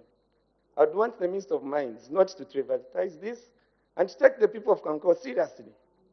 They are stakeholders in this. They want to know what is the role of Jubilee methods in the Black Mountain in Mufulira. I thank you. I don't know whether the Minister has another answer. The Honorable Minister of Mines and Minerals. Thank you very much, Madam Speaker. I want to assure the Honorable Member that we take the people of Mufulira, Kitwe, Copper Belt, everyone very, very seriously. Madam Speaker, when you begin to comment on a process that is running, all of us know that is not the right way to do it, because then I'll be preempting or probably be seen to be influencing a decision, and I risk being cited. So since the matter hasn't finished, that's why I'm saying it is very difficult for me to comment whether if it's Jubilee, then we'll explain to the people what Jubilee brings on the table, if at all they will be picked. I thank you, Madam Speaker. The Honorable Member for Kwacha. I would like to thank you, Madam Speaker, for the opportunity to ask a question to the Minister of Mines. Honorable Minister, I just want to quickly to find out how many dump sites are we looking at that are spread within Copper Belt in Kitwe, and which ones are mined are for the mines, and which ones are free? Thank you, Madam Speaker. The Honorable Minister of Mines and Minerals Development. Thank you, Honorable Member. Madam Speaker, I do have a list at the office. I may not know the exact number, and if it pleases you, Madam Speaker, I can bring a list of the dumps with who owns which one. With that, we can be able to do as a ministry. I thank you, Madam Speaker. Thank you. That will be much appreciated. The Honorable Member for Shiwangandu. Thank you so much, Madam Speaker. Honorable Minister, this issue of slag dumps has got a genesis, indeed, like you have put it. And if you look back at the one in Kitwe, which you referred to as being owned by Nkana Alloy, there was it was a joint ownership with ZCMIH. And that's why what we inherited was some form of consent judgment, which then allowed ZCMIH to forgo their stake so that that social pressure which was emanating from our youths could be catered for. And I think you exhausted it very well.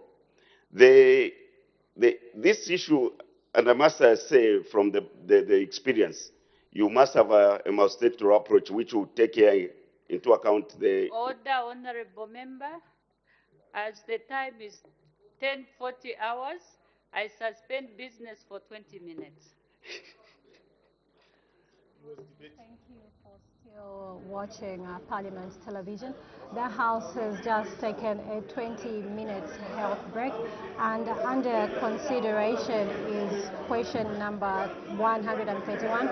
This is question for answer, understanding order 76. This question did come from Kankoyo Member of Parliament, Mr. Hudson Marita, and at the time business was being suspended by Madam First Deputy Speaker. The Chiwangandu Member of Parliament, Mr. Stephen Kampyongo, was posing a follow-up question to the Minister of Mines and Minerals Development. And so we do expect him to continue or conclude to his question when the House resumes after break.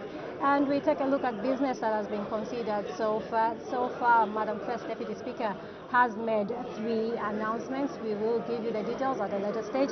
And we did see Her Honor, the Vice President, give a business statement for the period 31st October to 10th November. And thereafter, we did see Her Honor, the Vice President, respond to questions without notice. That's Her Honor, the Vice President's question time. And so that's the business that has been considered so far. Just now, we take a break.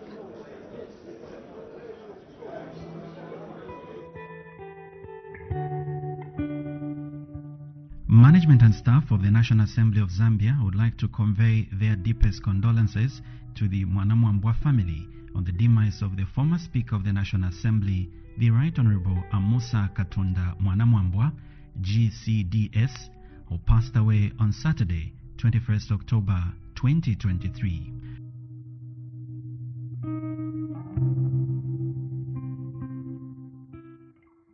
Honorable Mwanamwambwa served as Speaker from 1998 to 2011. May his soul rest in peace.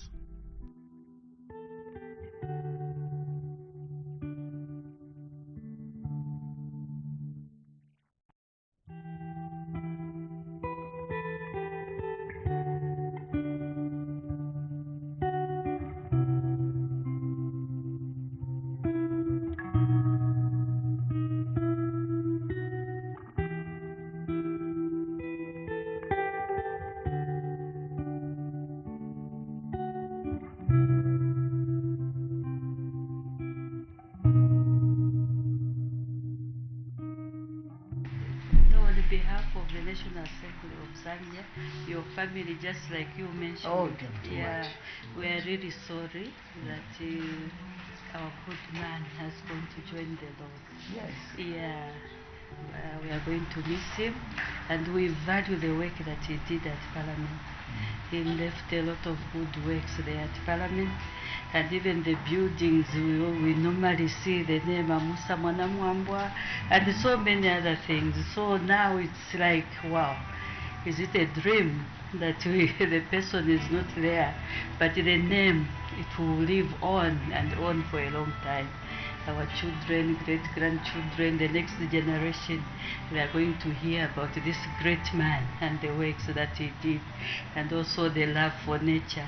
I remember one time I was walking around and then she says, the Honorable Mwanamwambwa was so dear to the animals that you see around. Because he took time just to even look at them, nurture them in a special way.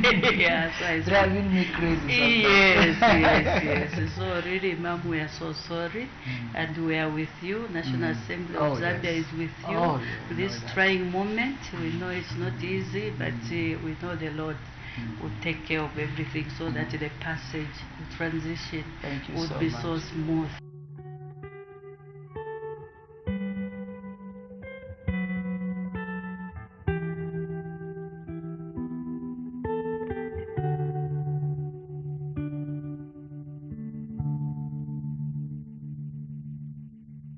As clerk of the National Assembly, just to join our first deputy speaker in conveying on behalf of my colleagues here with me and others at the office, our condolences to the family, of course to our uncle as well, and to you, Mom, and our sisters on this bereavement.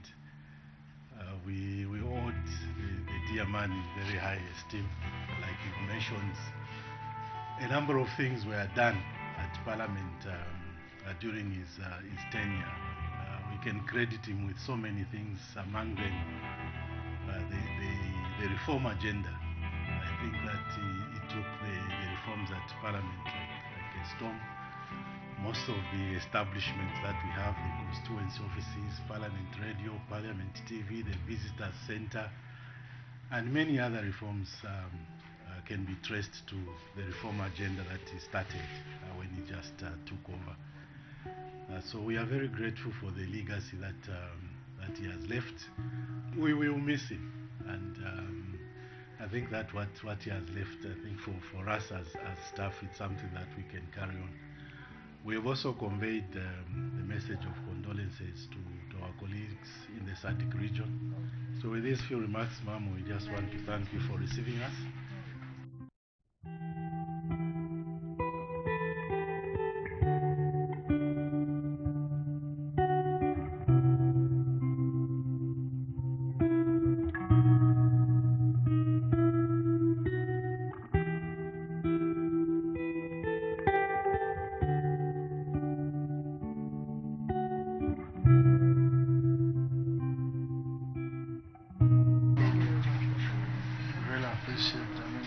An elder brother. Such a wonderful company, you know. Such a wonderful person. I'm definitely going to miss him a lot. Yeah. He was so committed to Parliament, even after I left. Yes, yes. It was just in his blood. Yeah. It was in his blood. He was an ardent supporter. Legislation.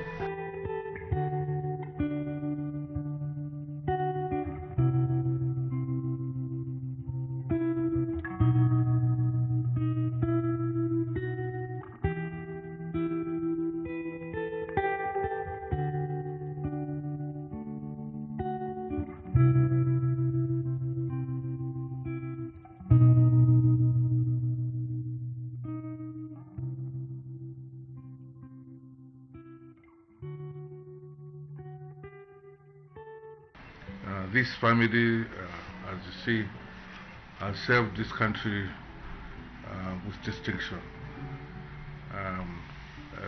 This has been a family of extreme selflessness in terms of what had to place at the disposal of this country. And so we are devastated. The judiciary, it's just that there was not as many people as the things unfold will keep coming to come and pay their last respect. And we thought that we should be here at this time to join all of you in mourning the retired speaker. And so we join yourself and our brother here in mourning this great statesman, this great son of this soil, who, as I said, served this country with selflessness and with distinction. We will continue to pray at this time that his soul may rest in eternal peace.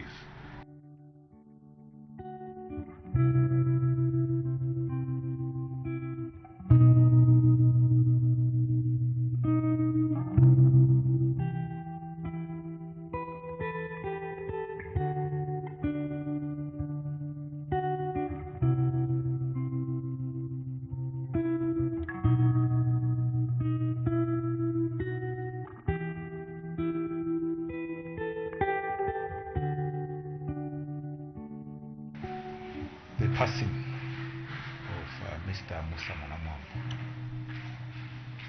has shaken not only the family, but all those who through their life were privileged to know him. I, in spite of coming from the same area as the judge knows. I was privileged to know him when he was Speaker of the National Assembly and I was a Member of Parliament. I think at the time, the amount of respect that he got from members of Parliament, all sides of the House, was a clear indication as to how he ran that House.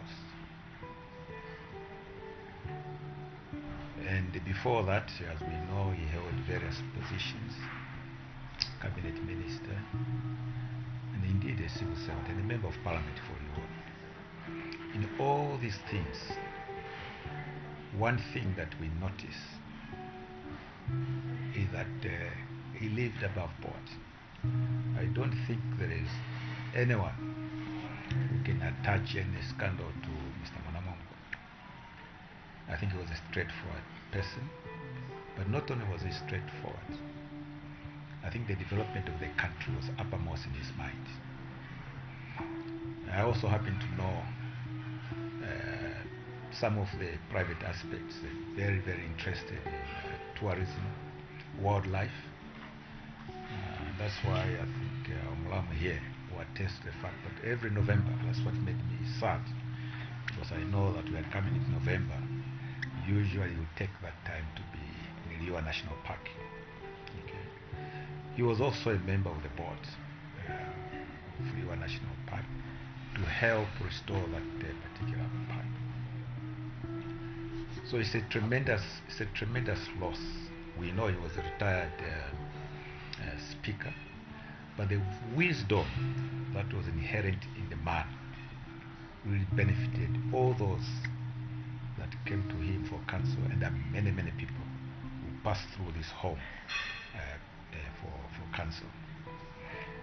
Now, speaking as someone from Western Province, I know that he was also a reservoir of knowledge in terms of the history of the people of Western Province, because many times we sit here and we talk about where people came from, who was the king and what happened at the time. He was very, very knowledgeable about matters that concern the traditions of the people of Western Province. So it's an overall loss to everyone, to the country, and to all of us who were privileged to come across him.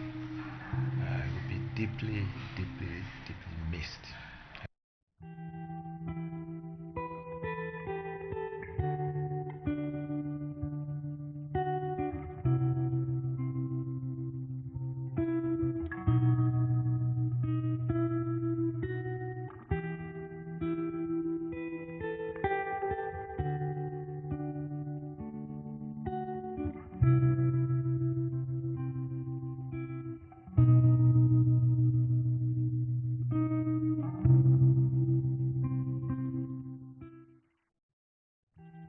Management and staff of the National Assembly of Zambia would like to convey their deepest condolences to the Mwanamwambwa family on the demise of the former Speaker of the National Assembly, the Right Honorable Amusa Katunda Mwanamwambwa, GCDS, who passed away on Saturday, 21st October 2023. Honorable Mwanamwambwa served as Speaker from 1998 to 2011. May his soul rest in peace.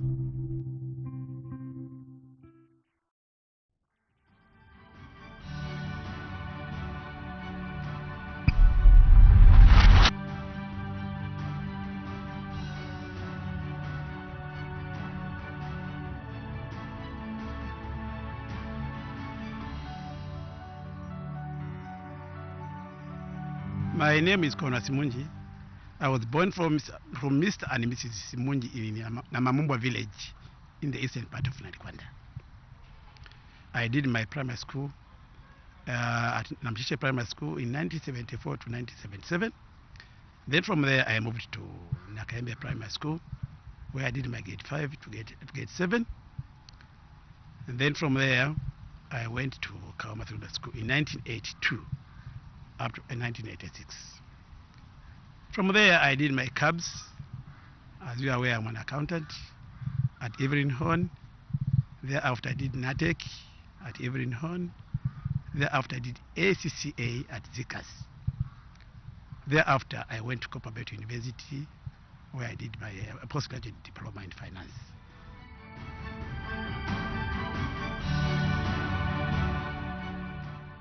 Nalikwenda constituency is a very nice constituency, though in a very bad state. Nalikwenda constituency is made up of forests and rivers. Currently, we have got 53 schools, with mostly primary and basic, and 6 high schools. However, with the schools, I can tell you that we have got a lot of work to do. With the current recruitment of teachers, we will embark on buildings, accommodation for teachers. Apart from schools, we have got a bad condition in terms of health posts. We can only say maybe we have got 2 clinics in Narikwanda, that's Nakanya and Narwe. There is a health post where they cannot even admit a patient. So we have got a lot of work in terms of health institutions, because I don't believe in the models of building a health post. I believe in building a clinic which can accommodate at least 15 people, which we don't have currently. Apart from there, we have got no roads in Narikwanda, which you can call a road. Last year, actually, we had an accident where teachers who were coming from a function in Mongo, their vehicle fall into a river. Meaning, our crossing points in Narikwanda are in a very bad state. So that one is also another area which we need to invest in. Apart from that, in Narikwanda, we cultivate a lot of rice, maize, cassava. So that area is actually, I would say, the most productive part of Mongo district. So we need to educate our people so that they move away from the plains and come and invest a lot in Narikwanda constituency.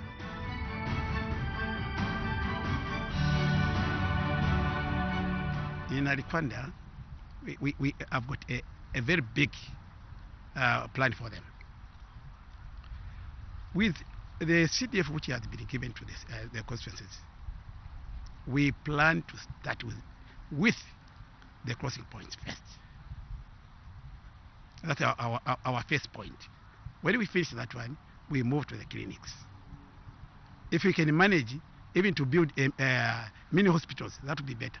Actually, I have managed to secure a mini hospital for Nakanya, which is where we are trying to see if we can put a district. On Saturday, this coming weekend, I'll be in Nakanya, where I'm meeting all the chiefs in Narikwanda, where we are going to discuss about developmental issues in Narikwanda.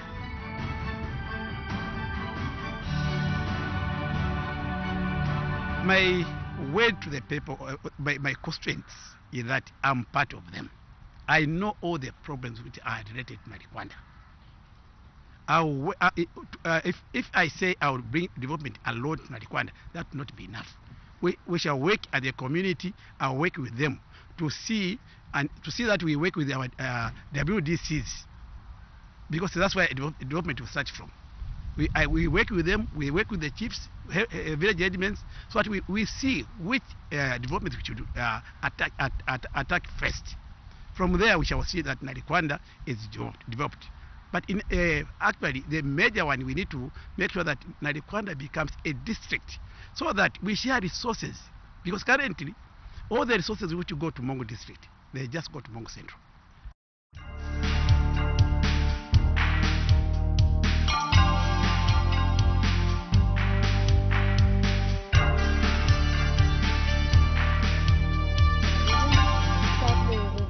takes over for the live parliamentary proceedings. And under consideration is question 131, that's question for oral answer under Standing Order 76. This question did come from Kankoyo Member of Parliament, Mr. Mabeta, to the Minister of Mines and Minerals Development. And at the time business was suspended for a 20 minutes break, Shiwangandu Member of Parliament, Mr. Stephen Kampyongo, was posing his follow-up question to the Minister of Mines and Minerals Development. And so when business resumes, we do expect Shiwangandu Member of Parliament to continue with his question.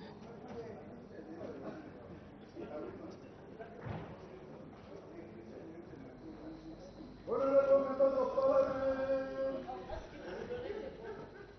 Mr. Speaker.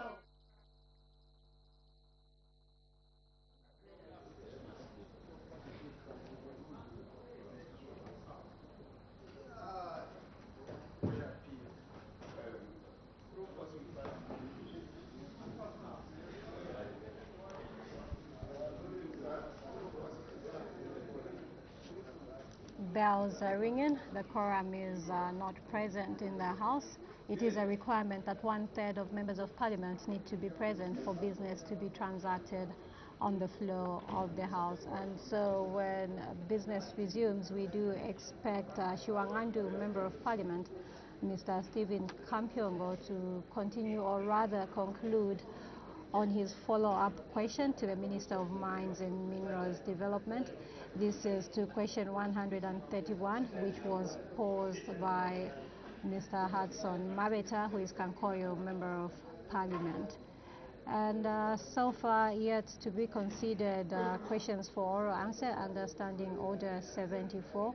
We do expect question 132 to come from Mr. Chingam Yutu, who is Kalabo Central Member of Parliament, and is expected to ask the Minister of Energy, in A, what measures the government is taking to increase the production of solar power, in B, which districts are earmarked for the establishment of solar plants.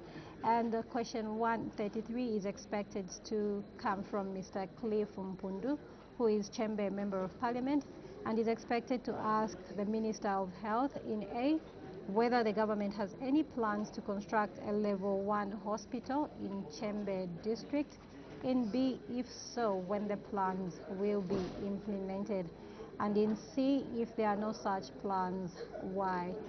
And question 134 is expected to come from Mr. Mishek Nyambose, who is Chasefu Member of Parliament, and is expected to ask a question to the Minister of Agriculture on whether the government has any plans to recruit additional agriculture extension officers in Chasefu district, and if so, when the plans will be implemented.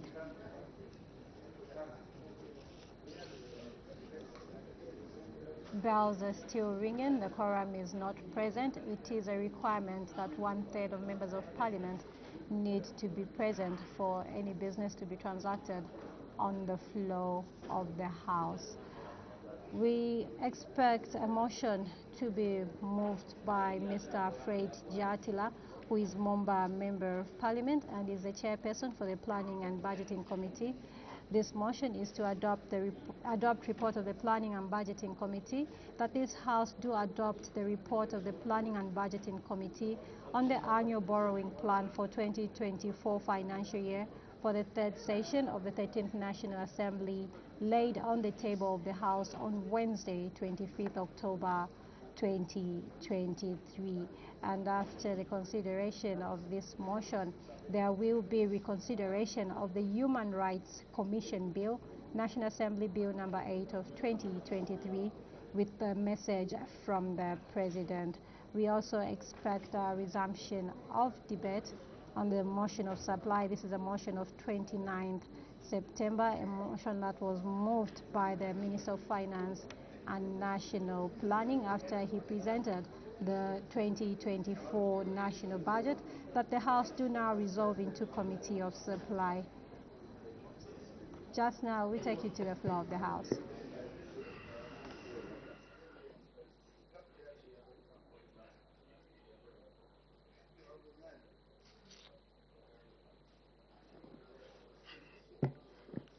When business was suspended, the House was considering the question on the order paper, question number 131, on the order paper, and the Honorable Member for Shuangandu was asking a follow-up question, and may the Honorable Member continue. Most appreciated, Mr. Speaker. I just began to pose a question to the Honorable Minister responsible for mines, and I was giving a background to the issue of the slum ducts, the dumps, these slum ducts, dumps. And I was suggesting to the Honorable Minister that it takes a multi-sectoral approach, because that's the only thing that worked in our time. You need to have the Minister of Home Affairs, Internal Affairs, so that you look at all the parameters, security, and ensure that the social pressure, which I think is now mounting on the area member of parliament, is managed. And I gave an example of the stake that the ZCCM-H had in the slag dam in Usakire, which then was converted through what we inherited under the consent judgment that was entered into. I'm made to believe that Mopani has still got the CCMIH interest, which is the interest of government. Even as you look for any person to, any interested investor to come, you may need to structure something through the CCMIH that can cater for the youths in Kankoyo and Mufurira as a whole, which can then be utilized as a bargaining chip with anyone that would want to bring in the next technology.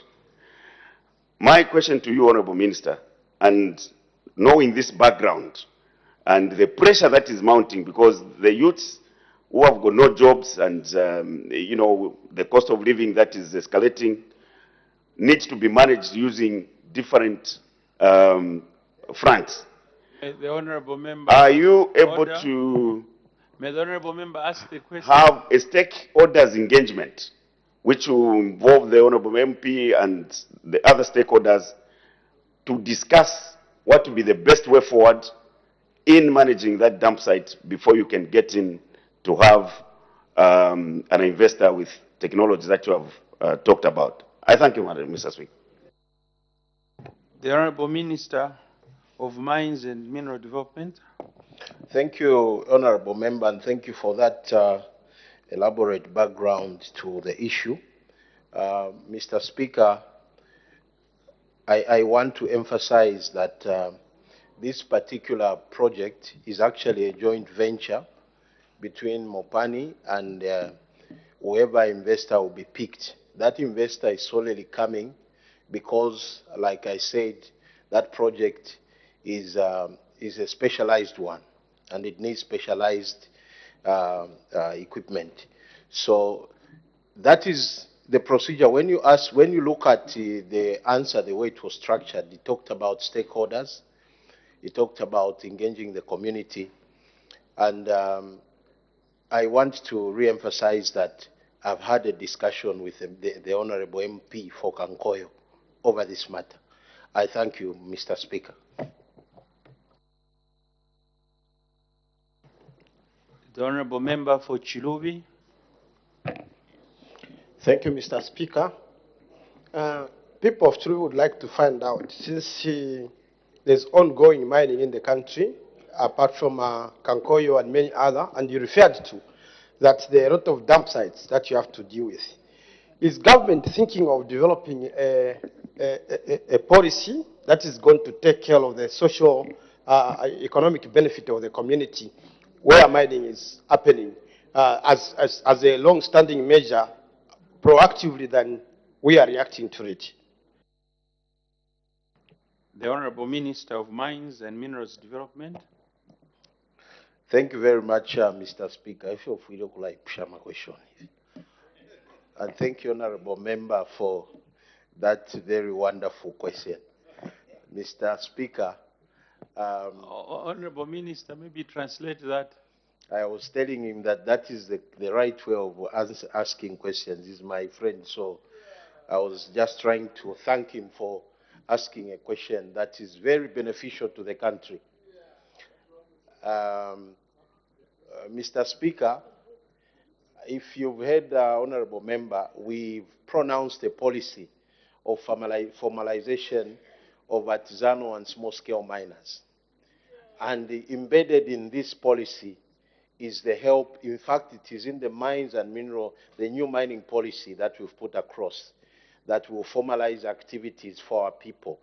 We realize that as government, we haven't been active in the past in making sure that we carry our people along in terms of being part of these mining companies around. So the policy really around is to support all those cooperatives, and very soon I'll be announcing to the nation on the gold formalization program, where we have given licenses to various cooperatives across the country that will be participating in mining activities.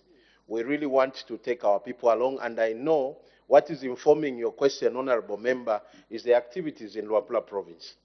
And the high on our agenda are the activities that are happening in Luapula, which we want to formalize around manganese, around sugilite, but we need to make sure that we make a program that will be all-encompassing and will be able to inform you. I thank you, Mr. Speaker. The Honorable Member for Sinazongwe. Thank you so much, Mr. Speaker. Honorable Minister, in your response, you indicated some incentives that will be beneficial to the people of Mufrila and Kankoyo in particular.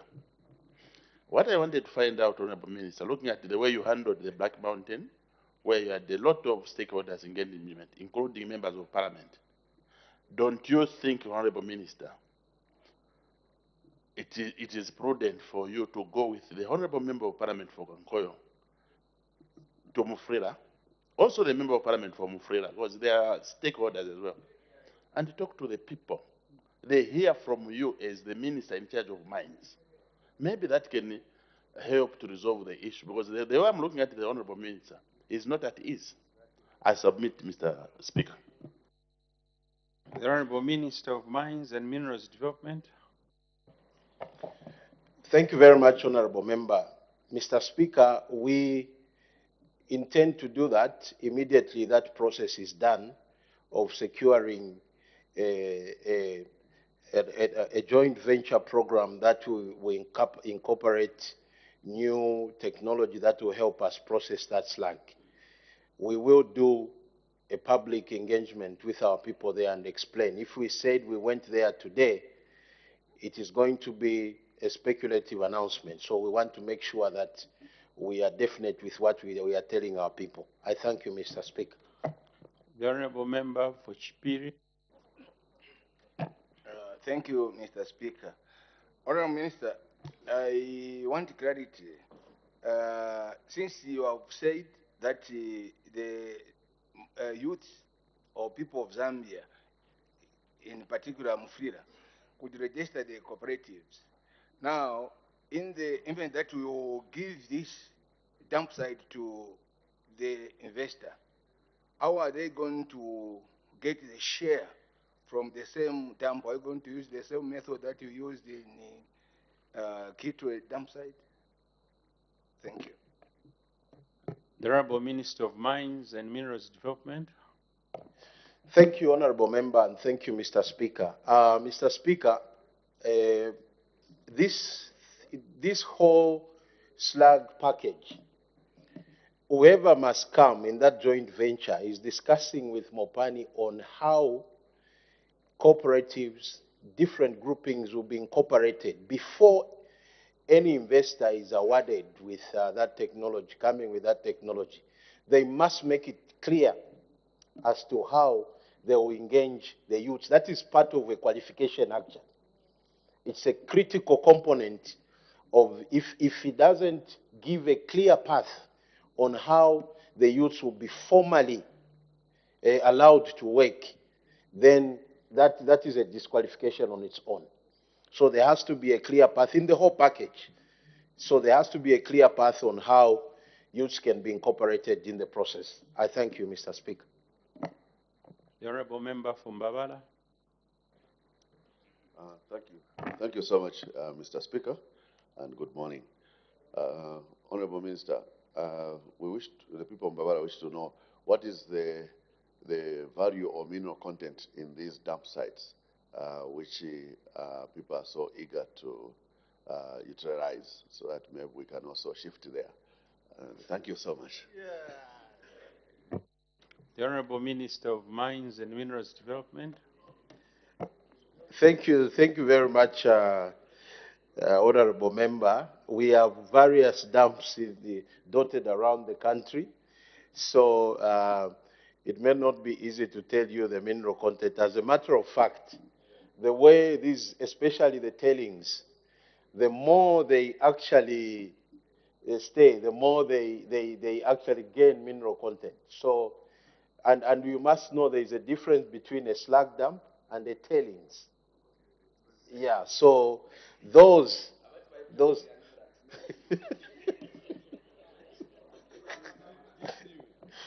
so those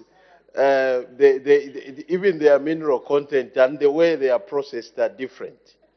That is why we are saying on the Mufrila slag, it's because of the type of processing that was done in Mufrila that resulted into that slag, which requires now a different way of processing and by specialized people.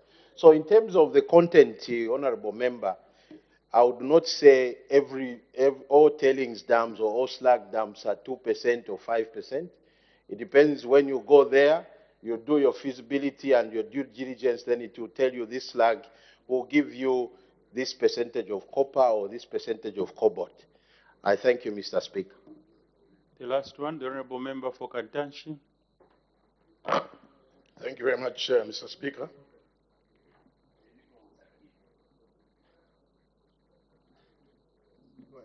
There's a point of order.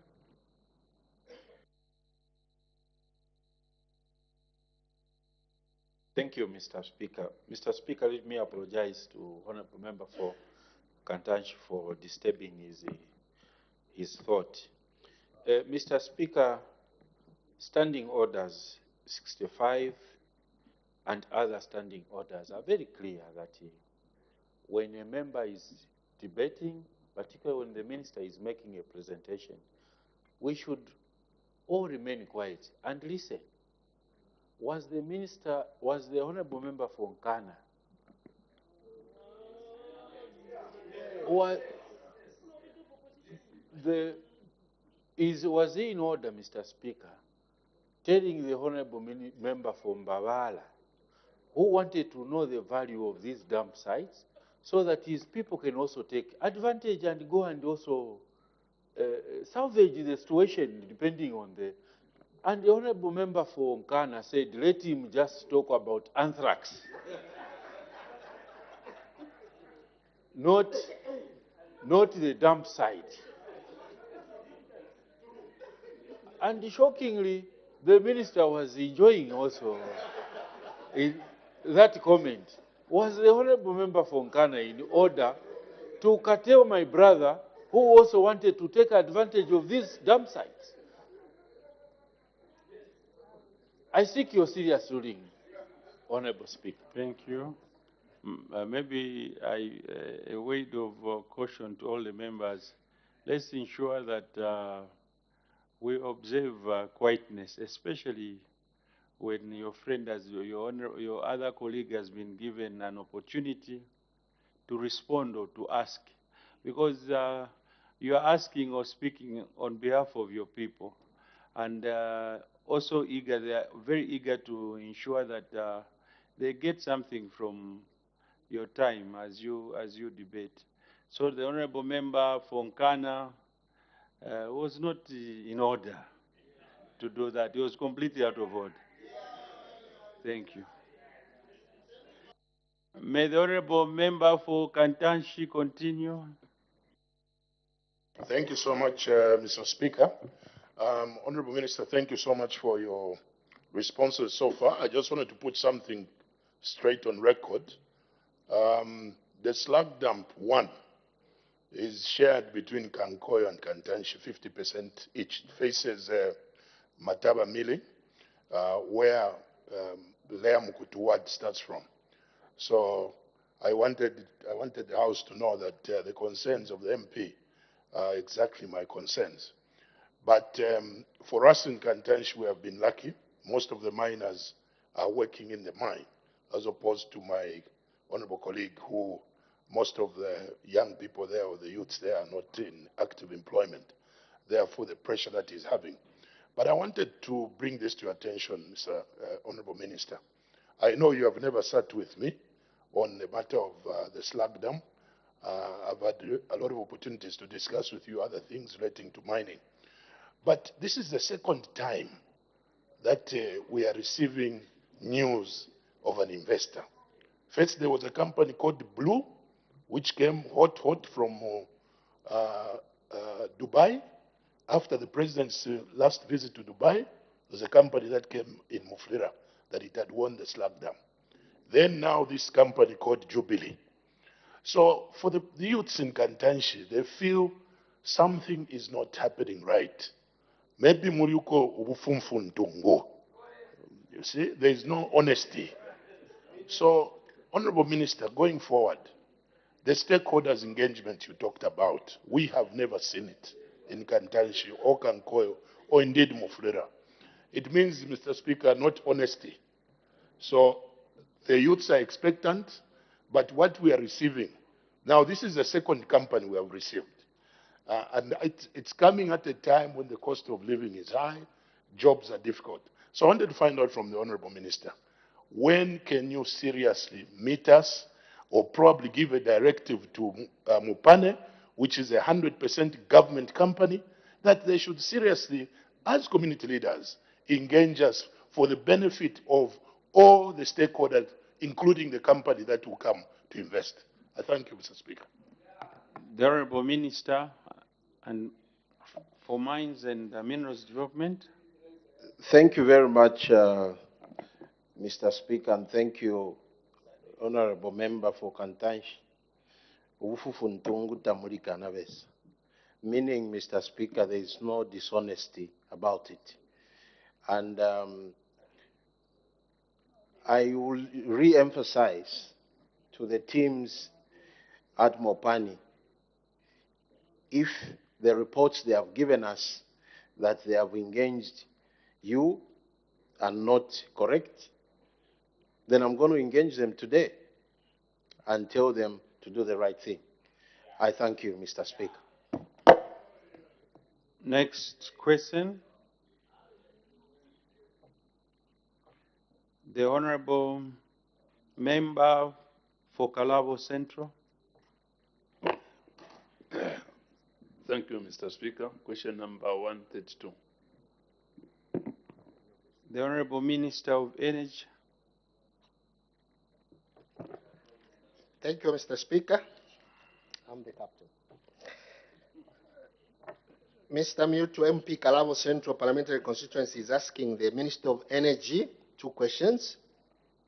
A, what measures the government is taking to increase the production of solar power? And the second question, which towns are earmarked for establishment of solar plants? Mr. Speaker, the answer to question A is as follows. Government, through the Rural Electrification Authority, REA, is electrifying rural communities using solar technologies across the country. The implementation of the Rural Electrification Program is based on Rural Electrification Master Plan, which has identified 1,217 rural growth centers for electrification across the country. In order to increase coverage and electrification rates in rural communities, government under the 2023 annual budget doubled the budgetary allocation to the Rural Electrification Authority from 362 million in 2022 to 773 million in 2023. Specifically, Government, through the Rural Education Authority, is currently undertaking feasibility studies for on-grid utility solar PVs to be installed in different parts of the country. This is aimed at taking advantage of the solar resources across the country and reducing the burden on the national grid. Government plans to install solar plants in at least 4 districts this year once the feasibility study is concluded.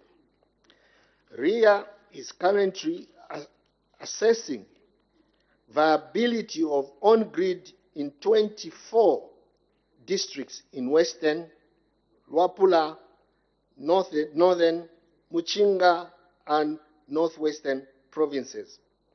But the feasibility of the on-grid projects would depend on the technical viability of the project on the existing infrastructure in that district, which will be informed by the feasibility study.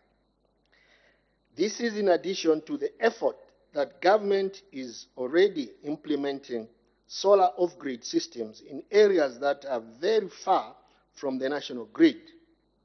RIA, therefore, has already established off-grid solar mini-grids in Pemba, Samfya, Ngabwe, and Chilubi districts.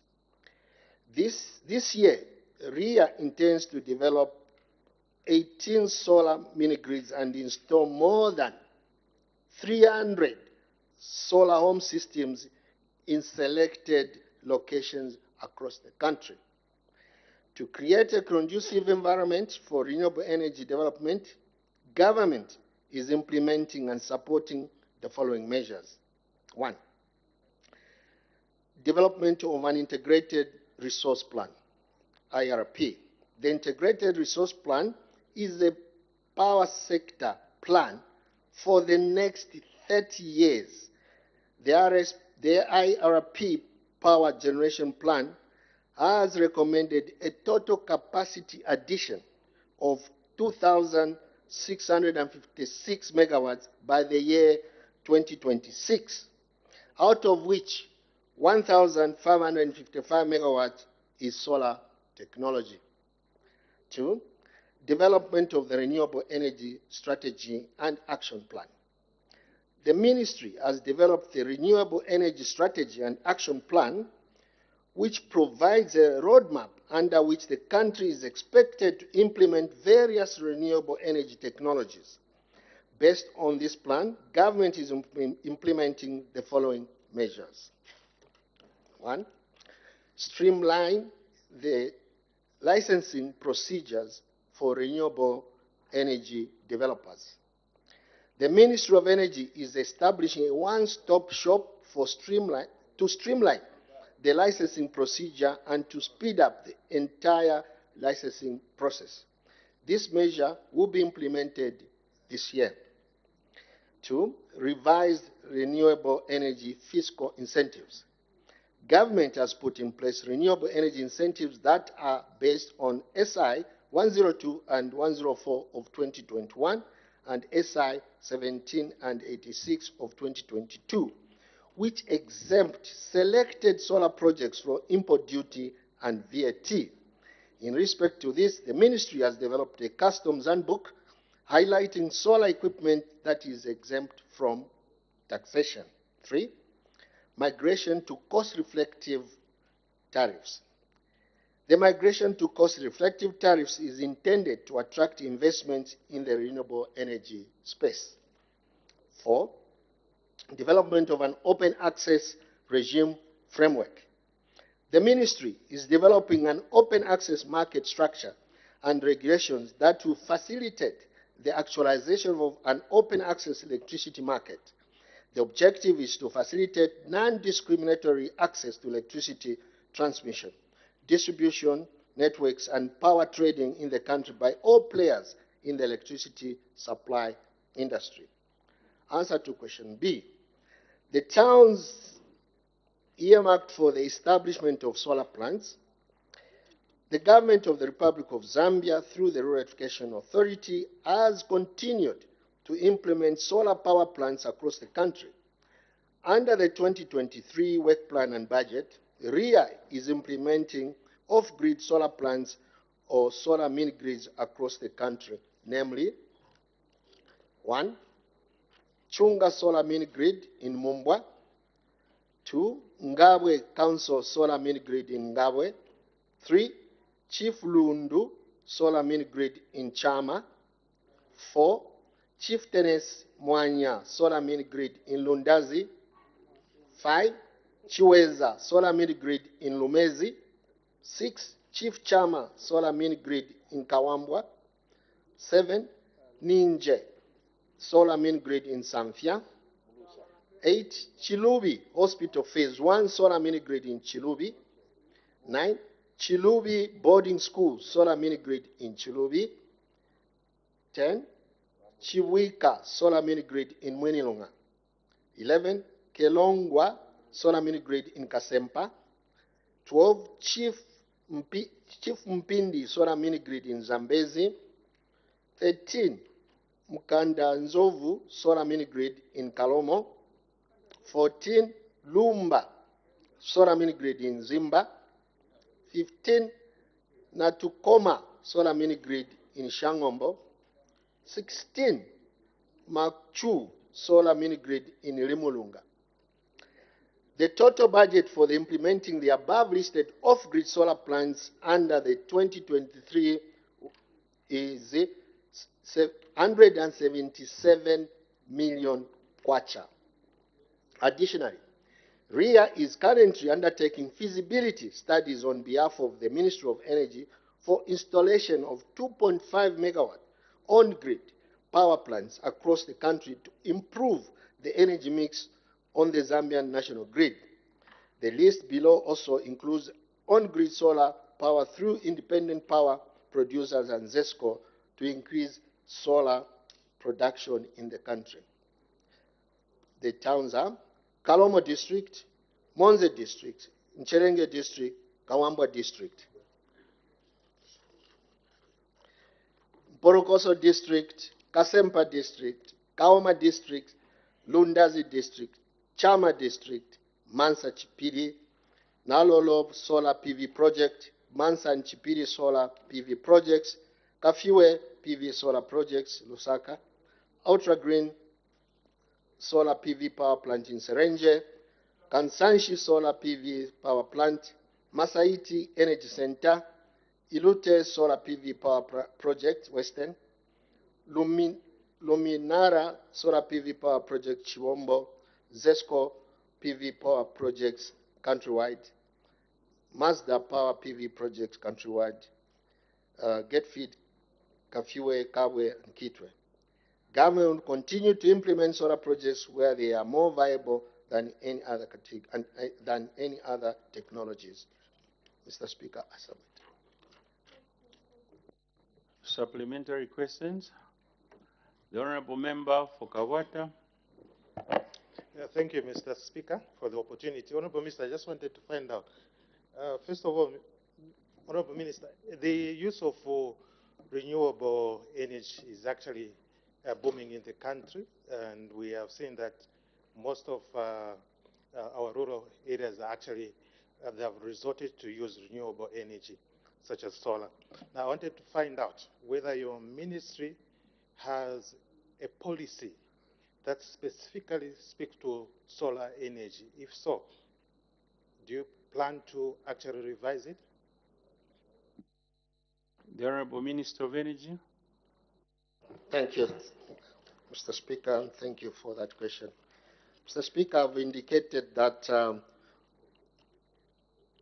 my ministry has come up with an energy resource plan, which will be implemented up to the year, I think it's 2030, somewhere there. So the decision on where to use solar depends on the technology that will be available, and that will be cheaper, so that the rural, mostly the rural areas, are the ones who are going to receive the solar power plant. I've indicated that RIA is carrying out a feasibility study to do at least 2.5 megawatts in rural areas, in selected districts which I had earlier mentioned. So the decision on to use solar is very much on the table. Submit. The Honorable Member for Chipiri. Thank you, Mr. Speaker. Firstly, thank you, Minister, for mentioning my district, Chipiri. That is one of those which are going to get that share. I wanted to find out, Honorable Minister, on the cost-reflective tariff, you stated that to attract the investors to come on board. Now, my question is this the foreign policy that you are trying to implement of IMF? Thank you. The Minister of Energy. Mr. Speaker, I find that a bit challenging to answer.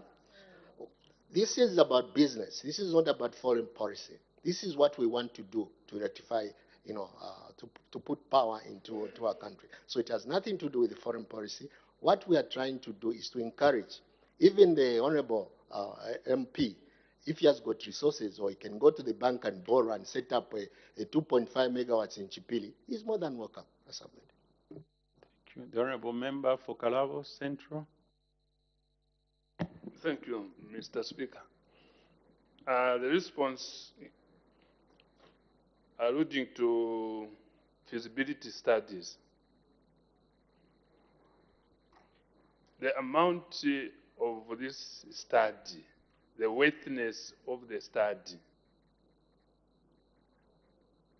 wants to yield the result that we want as Zambians in the rural areas. Honorable Minister, even before you undertake a feasibility study, does the government have a doubt that there isn't enough solar energy for one to undertake a feasibility study? For what assurance? What assurance do you want to fulfill so that you don't make a loss or a setback in terms of solar energy in Zambia, in Western, in Africa? Thank you, Mr. Speaker. The Honorable Minister of Energy. Thank you for that question. Mr. Speaker, we are a methodical government and we are following a plan. We will not just go, anywhere to start doing feasibility studies. We will look at the needs of each particular district and areas so that the feasibility study will capture all the necessary information that is required to set up a mini grid, or indeed an isolated mini grid which is off grid, or indeed a mini grid that will be connected to the national grid. Thank you. The Honorable Member for Lundazi. Mr. Speaker, we are grateful for being given a chance to ask a follow-up question to the Honorable Minister of Energy.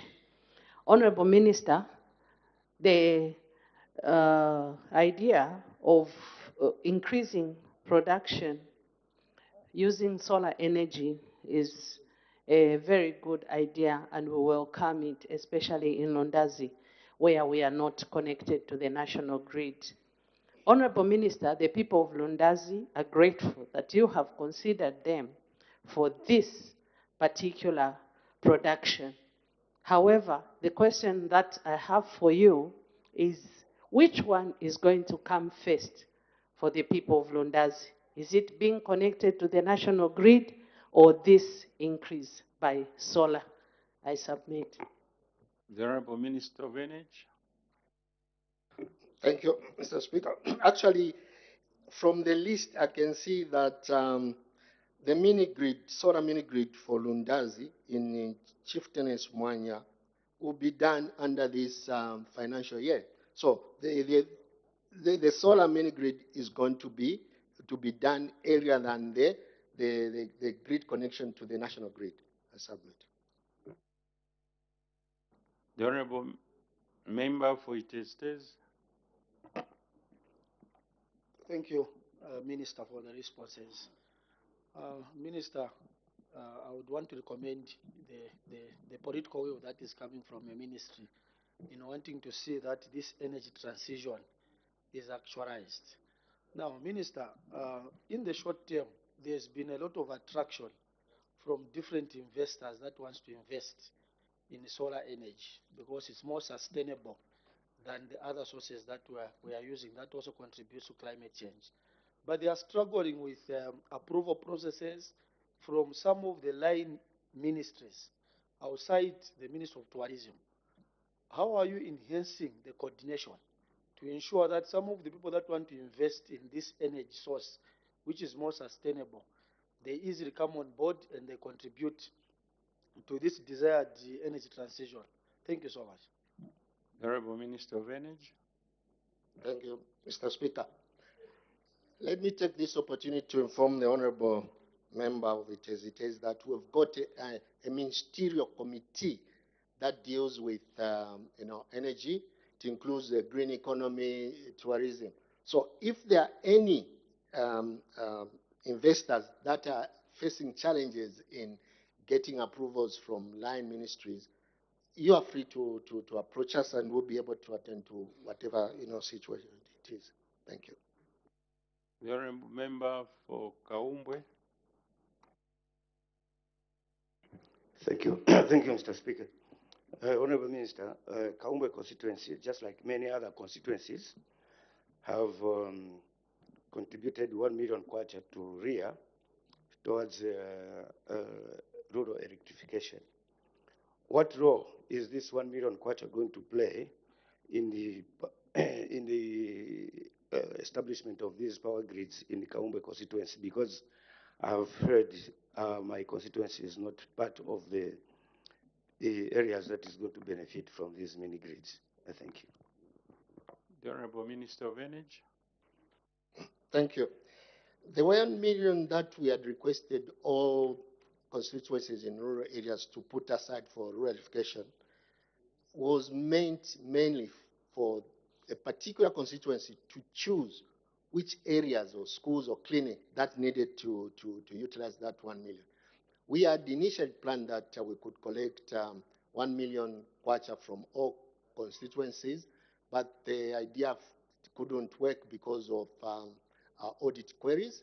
However, we are encouraging the MP from Kaumbwe to look into the idea of increasing from the CDF. Instead of just 1 million, we could get maybe an additional 2 million to make it 3 million so that the area can be electrified according to what they want. Submit. Thank you. The Honorable Member for Kalabo Central. Thank you, Mr. Speaker. The government knows that there are 10 provinces.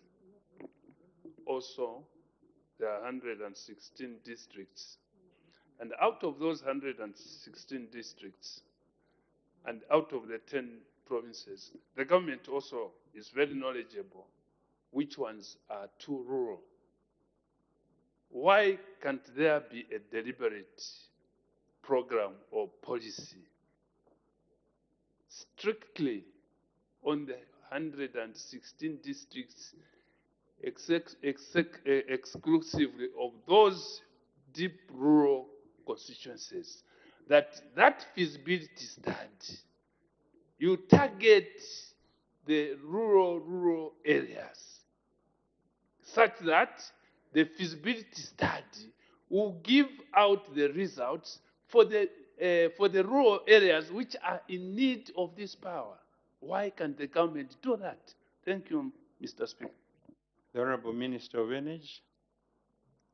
Thank you, Mr. Speaker. As far as the rural electrification program is concerned, there's no rural program. All we are doing is to attend to all rural areas so that they can have access to renewable energy. Mr. Speaker, the Member of Parliament for Kalabo Central is at liberty to come to our office so that we can sit down and look at the master plan so that and see when his area will be provided with solar energy. Thank you. Let's make progress. Next question, the Honorable Member for Chembe. Thank you, Mr. Speaker. Question number 133. Thank you. The Acting Minister of Health.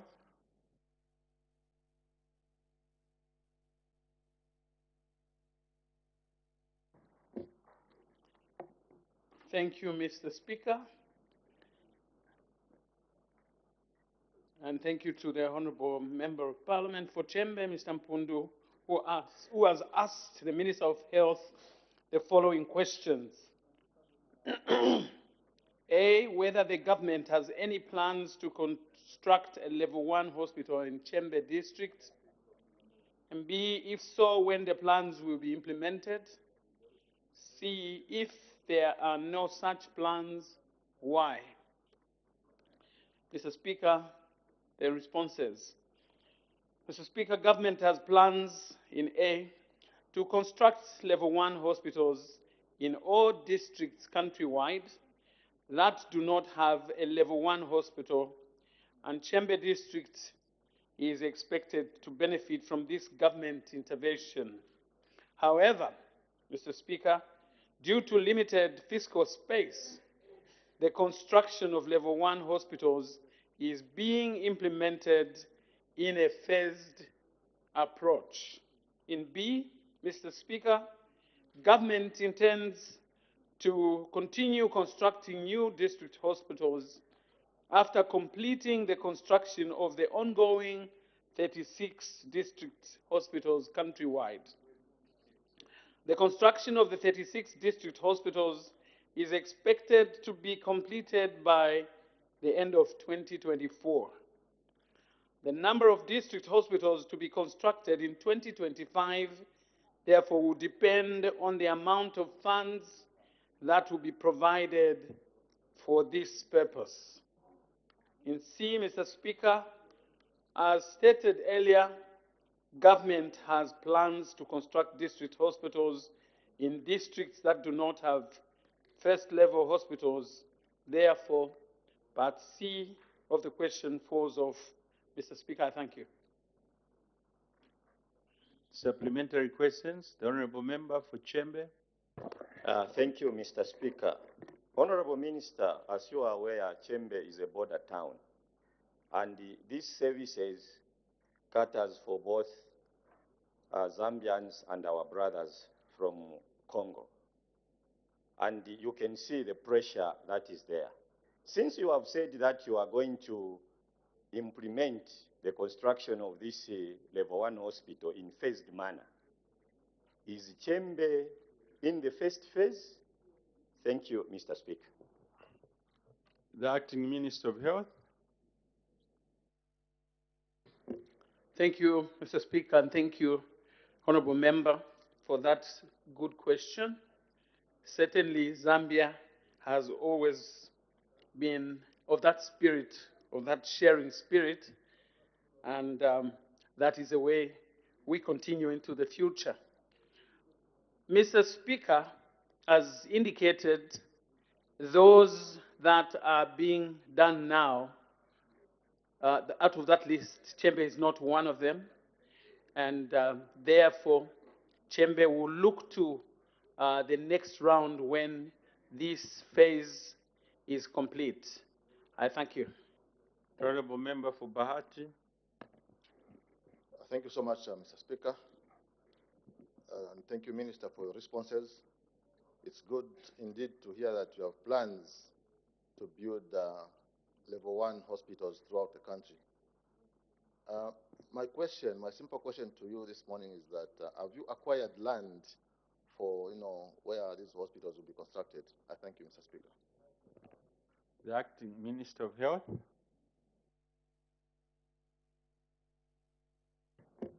Mr. Speaker, I think this will be something that we'll follow up on and get back to the Honorable Member to establish the status as at now.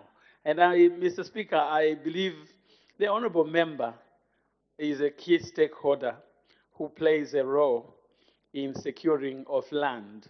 I can imagine when we have that conversation, he too will bring information on the table. I thank you. Honorable member for Chilovi. Thank you, Mr. Speaker. The minister has referred to phases. The people of Chilovi would like to find out when this first phase will wind up and when the other phase will start, so that the people of Chembe can have the level 1 hospital in mind of when it's starting. The acting Minister of Health. Thank you to the honorable member for Chilubi. Mr. Speaker, I'm sure my colleague did hear when I said this phase, the current phase, will come to a closure subject to the contextual issues that arise at implementation. And so by the end of the plan is that by end of 2024, this phase will come to an end. As for whether Chilubi will be in the next phase, Mr. Speaker, at this moment we do not have that information. I submit. Thank you. The last one, the honorable member for Chembe. Thank you, Mr. Speaker. Honorable Minister, what assurance are you giving the people of Chembe, since they are not in this first phase? What assurance are you going to give the people of Chembe that in the next phase of construction of the level 1 hospital, there will be one on the list? Thank you. The acting Minister of Health. Thank you, Mr. Speaker. Thank you, Honorable Member of Parliament for Chembe. Mr. Speaker, as we all know, we only get to provide information that is specific as to what will be taken on in any financial year when that time is about to come. And so in this moment, we would not have the information of how many and who exactly are in the next phase. I'm sure that information, as we complete 2024, will be made available. I thank you. The next question, the honorable member for Chasefu. Thank you very much, Mr. Speaker, for giving this opportunity the people of Chasefu to ask a question number 134. The Minister of Agriculture. Thank you, Honorable Speaker. Sir, Mr. Nyambose, Member of Parliament for Chasefu, asked the Ministry of Agriculture whether government has any plans to recruit agriculture extension officers in Chasefu district, and B, if so, when the plans will be implemented. Honorable Speaker, our response is as follows. Yes, government has plans to recruit additional agriculture extension officers in Chasefu district. And B, Honorable Speaker, the Minister of Agriculture commenced the restructuring exercise of the ministry in September this year. Once the structure is approved and Treasury Authority is granted, additional extension officers will be recruited not only in Chasefu, Mr. Speaker, but in all other districts which will be affected. Mr. Speaker, I thank you. The honorable member for Chasefu. Thanks once again, Mr. Speaker. And thanks, Mr. Minister, for those responses. Honorable Minister, Chasefu is an agricultural area, solely depending on farming. The people of Chasefu produce various crops such as maize. We are one of the biggest producers of maize. The famous brown beans. We grow soya beans. We grow sunflower. But if you look at the agricultural officers in Chasefu, it's either they are acting The DACO has been acting since he was sent to Chasefu, which is very demotivating. Senior agriculture officer is not there. Out of 20 camps, 7 camps are unmanned. Very vast distances. What are you doing in the immediate term to not only confirm the officers which are there, but also to ensure that the camps which are manned, namely, let me mention them, Chandeke camp, Chizingizi camp, Mandahiu camp, Susa camp, Kapirisanga camp, Kajirime camp, and Magodi camp. These are vast areas. And a few agriculture officers who are there, they're finding it difficult to service the farmers.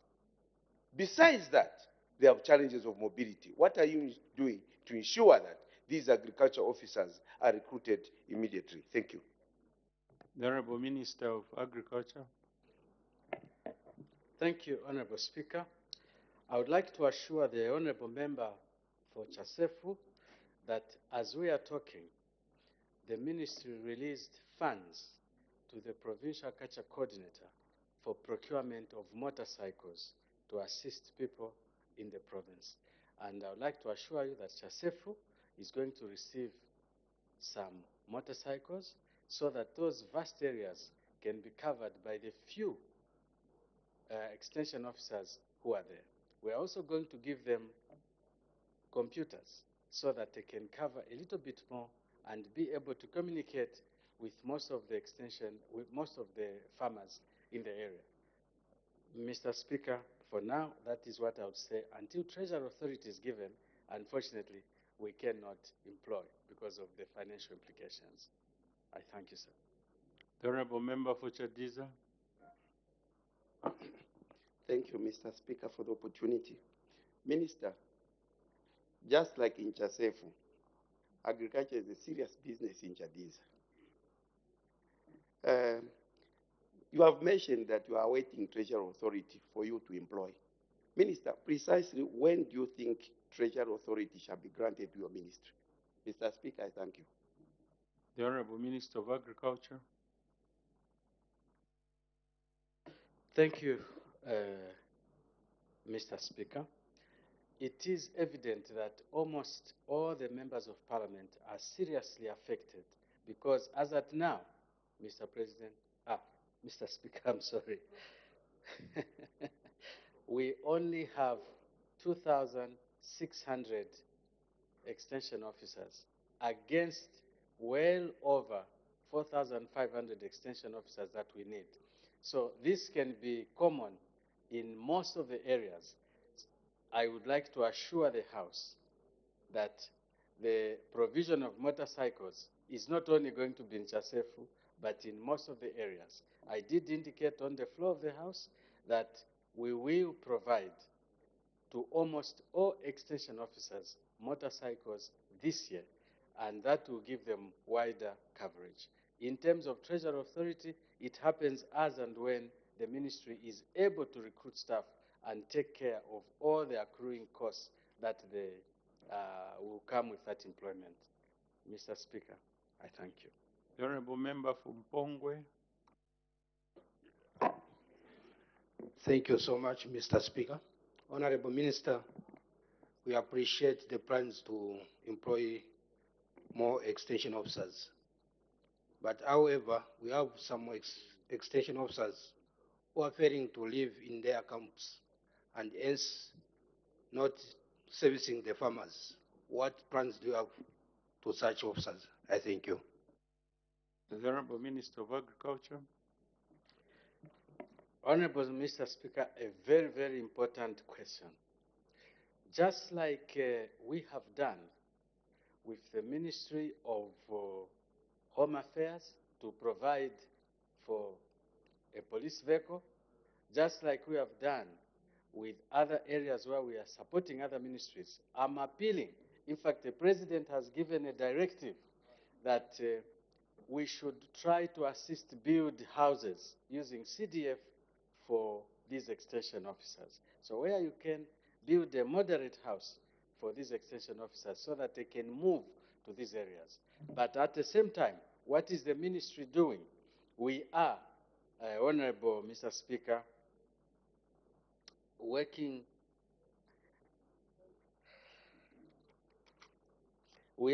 extremely hard to renovate the houses that are there. And you would have noticed that there were people moving around the constituencies for these houses to be renovated. We have started on a renovation program, Mr. Speaker. I thank you. The Honorable Member for Kantanshi. Thank you very much, Mr. Speaker.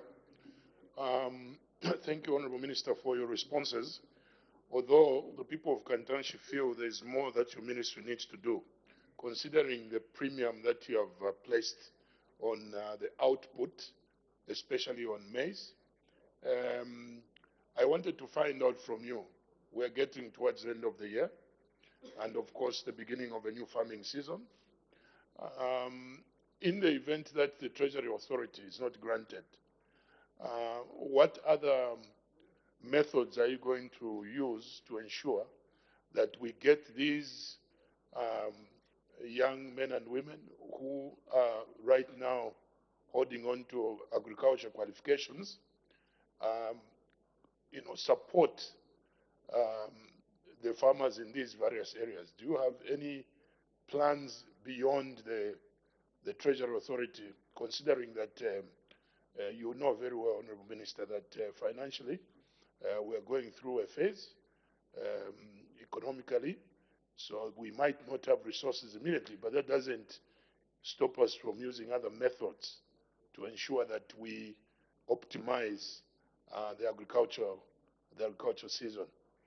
I must also mention, Mr. Speaker, that Israel, before I don't know whether the Minister of Agriculture is aware, Israel before the war started recruiting interns from the University of Mulungushi to send them there to go and support the agricultural programs there, and then through internship, and then they come back, I think, after 2 years. So I wanted the Minister to have that in mind as he responds. Thank you. The Honorable Minister of Agriculture. Honorable Speaker, I'm extremely delighted, and this is very, very important that the member from Kantashi has mentioned about interns. Let me inform the House that Kankoyo constituency, the Honorable Member for Kankoyo, has actually, using the CDF, engaged interns to assist in agriculture. He bought tractors. He had to use the CDF to engage them as interns to move those tractors. So in short, we can assist using the CDF to support interns in our different areas. In as far as Treasury Authority is concerned, it is not within my portfolio to say. I thank you, sir. The Honorable Member for Pemba. Thank you so much, Mr. Speaker. Honorable Minister, you indicated that actually the whole country, we have a serious deficit in terms of extension officers. Now, what number are you targeting to recruit so that we bridge the gap? Thank you. The Honorable Minister of Agriculture. Honorable Mr. Speaker, Zambia requires slightly above 8,000 extension officers because you need one extension officer for 400 farmers. Right now, we only have 2,600 extension officers. So the gap is the difference. I thank you, sir. The Honorable Member for Chasefu. Thank you once again, and thanks, Honorable Minister, for the responses. Honorable Minister, just like Honorable Mumba, not Mumba, from Kantanshi indicated, that government has placed a high premium on agriculture. The issue of Treasury Authority is an issue that you have inherited. You have a district agricultural coordinator who has been acting, DMDO acting for so many years, demotivated, vast camps without officers, just because there's no treasury authority. For this country to achieve the production that we desire and to increase the productivity in agriculture, agricultural extension officers and agriculture officers are critical to this direction. What is it that you are doing, especially that we are in the budget session, to ensure that Treasury Authority for agricultural officers in Chasefu is sought? Because when you look at the entire establishment, you know that there's no Treasury Authority. We are in the budget session. What is it that you are doing with Cabinet to ensure that our agricultural officers are included in the Treasury Authority so that productivity and production is enhanced? Thank you. The Honorable Minister of Agriculture. Honorable Speaker, the authority for appropriation is within this House. And therefore, with that knowledge, we are going to start dealing with the head for agriculture very soon. It is up to us to look at that and propose. I've always said, even on FISIP, it is up to this House to suggest. But what happens is that when the budget comes, we just let it sail through, and then later on start saying, you have not increased the number required on FISIP, you have not increased the number of staff required. This is the House that appropriates. I would honestly remind the honorable member that when we are discussing the head on agriculture, that issue will be brought. I thank you, sir. The honorable member for Musazara. Thank you very much, Mr. Speaker, and thank you, Minister, for those answers. But I would also like to find out, Minister, on behalf of the people of Msanzara and of those of Chansef, they are not doing well in agriculture because of lack of staffs. And these staffs are commuting from very far places to go to the area where they are operating from. Others are not going to their station because they are not confirmed as DACO, maybe as extension officers. As such, this has caused the low yields that we see as a country. What is your ministry doing to help in have a lot of people benefit from the knowledge that these extension officers and the DACO office can provide to our people so that the yields, because if we are not going to harness this properly, even the FISIP that we are putting is a lot of money that we are giving to our people. But if not monitored nicely, it is not going to benefit the nation. What is your ministry doing to alleviate these challenges that are in Chansefu and in Msanzara? Thank you very much, Mr. Speaker. The Honorable Minister of Agriculture. Mr. Speaker, I think I've taken note of the issue that in certain areas we do have the members of staff, but they are not confirmed. Therefore, we are demotivating them. I will take that up. I think the honorable member for Chasefu said it 2-3 times. And for that, which is simply administrative and within our authority, I can assure you, sir, that I know that my staff are listening, and I'll work with the Human Resource Director that those who deserve confirmation are confirmed. Mr. Speaker, we'll work on this one. I thank you. Thank you. The honorable member for Namwala. Thank you so very much, Mr. Speaker. Through you to the Minister. Minister, I just want to find out what government is doing to those extension officers who have been in the same areas for more than 20 years. Now it's out of 20 years that they have actually failed to perform their duties diligently. What is your position towards that? Is the issue of transfers still valid or what, as Abomet? The Honorable Minister of Agriculture. Thank you, Honorable Speaker. That is an absolutely important question. And this morning, I was with my friend, my colleague, Minister for Fisheries, who was explaining exactly the same. And this was my response to him, because there were criminalities. I said to him, where you have got evidence of criminal activities of any of the officers and they are listening, we will dismiss them. There is no need for me to be moving a criminal from Namwala and taking to Mongo, another criminal from Mongo and taking to Chasefu. We will get rid of them. Just write to us, just write to the ministry to tell us that these elements are wrong elements. For those who have overstayed but have not engaged in criminal activities, if you want us to move them, Mr. Speaker, this is the most transparent way I can say it, because the officers are listening. Write to us and we will move them, but not criminals. I want to get rid of criminals. So write to me when anyone is involved in criminal activity on FISIP and on any other activity. Mr. Speaker, I thank you. Notice of motion. The Honorable Member for Momba. Thank you, Mr. Speaker. Mr. Speaker, I beg to move that this House to adopt the report of the Planning and Budgeting Committee on the annual borrowing plan for the financial year 2024, laid on the table of the House on Wednesday, 25th Order. October. We don't have a quorum. Secretary, ring the bells. Bells are ringing.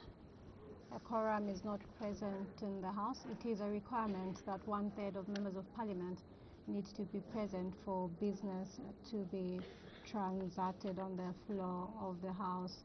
And just before the bells were rung, Mr. Fred Dijatila, who is Momba, Member of Parliament, and is the chairperson of the Planning and Budgeting Committee, was just about to move a motion, adopt report of the Planning and Budgeting Committee, that this House do adopt the report of the Planning and Budgeting Committee on the annual borrowing plan for the 2024 financial year for the third session of the 13th National Assembly, laid on the table of the House on Wednesday, 25th October 2023.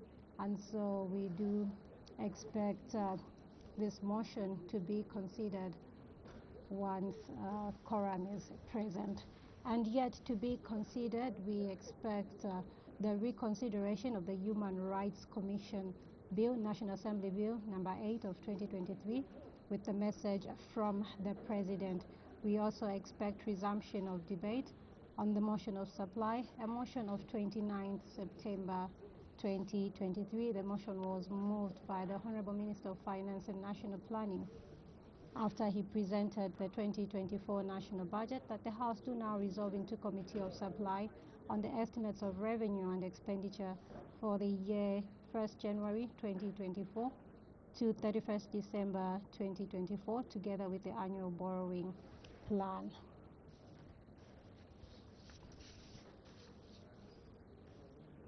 And earlier on, when business resumed, Madam First Deputy Speaker did make some announcements. In her first announcement, she informed the House that the Ministry of Community Development and Social Services has been authorized to conduct a sensitization workshop on the social cash transfer program. The Honorable Member for Momba, continue. Thank you, Mr. Speaker. Let me start again. Mr. Speaker, I beg to move that this House to adopt the report of the Planning and Budgeting Committee on the annual borrowing plan for the financial year 2024, laid on the table of the House on Wednesday, 25th October 2023, for the third session of the 13th National Assembly. Is the motion seconded? Yes, Mr. Speaker. Seconded by the Honorable Member for Chinsari. The question is that this House do adopt a report of Planning and Budgeting Committee on the annual borrowing plan for the 2024 financial year for the third session of the 13th National Assembly, laid on the table of the House on Wednesday, 25th October 2023. Any debate? The Honorable Member for Momba. Thank you, Mr. Speaker. Mr. Speaker, in accordance with its terms of reference as set out in Standing Order number 195.7 of the National Assembly of Zambia, Standing Orders 2021, the Planning and Budgeting Committee was tasked to scrutinize the annual borrowing plan for the financial year 1st January 2024 to 31st December 2024. From the outset, Mr. Speaker, permit me to commend the government for keeping with the provisions of Section 8.4 of the Public Debt Management Act number 15 of 2022, which requires the minister responsible for finance to lay before the National Assembly the annual borrowing plan not later than 90 days before the commencement of the next financial year. As you are aware, Mr. Speaker, this is the second year in succession that the Minister of Finance is submitting the annual borrowing plan to the National Assembly for approval. This is indicative of government's commitment to ensuring transparency in debt contraction and management. In the same vein, Mr. Speaker, allow me to commend the government for implementing some of the recommendations that were made during the consideration of the 2023 annual borrowing plan, in particular the development of the medium-term debt strategy for 2023 to 2025. That clearly outlines how the government intends to borrow and manage its debt portfolio in a sustainable manner while meeting the financing demands. This is a step in the right direction towards bringing the country's debt to sustainable levels, Mr. Speaker. Mr. Speaker, the committee, with input from various stakeholders from both the public and the private institutions, looked at the annual borrowing plan. I wish to place on the record that all the stakeholders that appeared before the committee welcomed and supported the annual borrowing plan and submitted that it would guide government's borrowing from both domestic and external sources. Mr. Speaker, I have no doubt that my honorable members have had occasion to peruse the report of the committee. Therefore, allow me to only highlight a few salient issues, Mr. Speaker. Number one, Mr. Speaker, is the issue of the non-development of a debt repayment plan or the strategy. Mr. Speaker, the committee observes that all the ministers adhered to the Public Debt Management Act number 15 of 2022 in the development of the annual borrowing plan. There was no debt repayment plan or strategy which was publicized. In this regard, the committee recommends that in addition to the annual borrowing plan and the medium-term debt strategy, the Ministry of Finance and National Planning should publish a debt repayment plan. The repayment plan should specify when and how the government will pay interest and financial maturities on its outstanding debt to ensure that borrowed funds are repaid in a manner that does not strain the country's finances and is sustainable in the long term. The second one, Mr. Speaker, that is the need to strengthen legislation on the management of debt. Mr. Speaker, the committee observes that significant strides have been made with respect to enhancing oversight function of the National Assembly on the debt management. However, the committee observes that the National Assembly is not involved in the medium to long-term planning, as the medium-term debt strategy is not subjected to approval by the National Assembly. In light of the above, Mr. Speaker, the committee recommends for strengthening of oversight functions on public debt management to prevent the country from falling into another debt trap. The third one, Mr. Speaker, is the apparent prioritization of social spending over economic and productive sectors of the economy. Mr. Speaker, the committee is aware that the social sectors are an important facet of the economy. It is well accepted fact that for an economy to thrive, the people must be healthy, educated, and have access to social amenities. However, Mr. Speaker, the committee observes with concern that there are no deliberate measures aimed at revamping the economy by investing in viable and productive sectors of the economy as opposed to the observed focus on social sectors.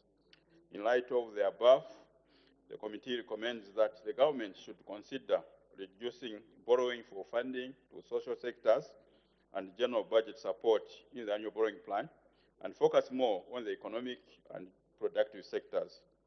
In conclusion, Mr. Speaker, I would like to request the House to adopt the report of the committee. I further on, Mr. Speaker, on behalf of the committee, and indeed on my own behalf, wish to thank you and the Office of the Clerk for your guidance and support throughout the committee's deliberations. Let me also pay tribute to all the stakeholders who made both oral and written submission at a short notice to the committee. Mr. Speaker, I beg to move. Thank you. Does the seconder wish to speak now or later? Now, Mr. Speaker. The Honorable Member for Chisari. Thank you, Mr. Speaker.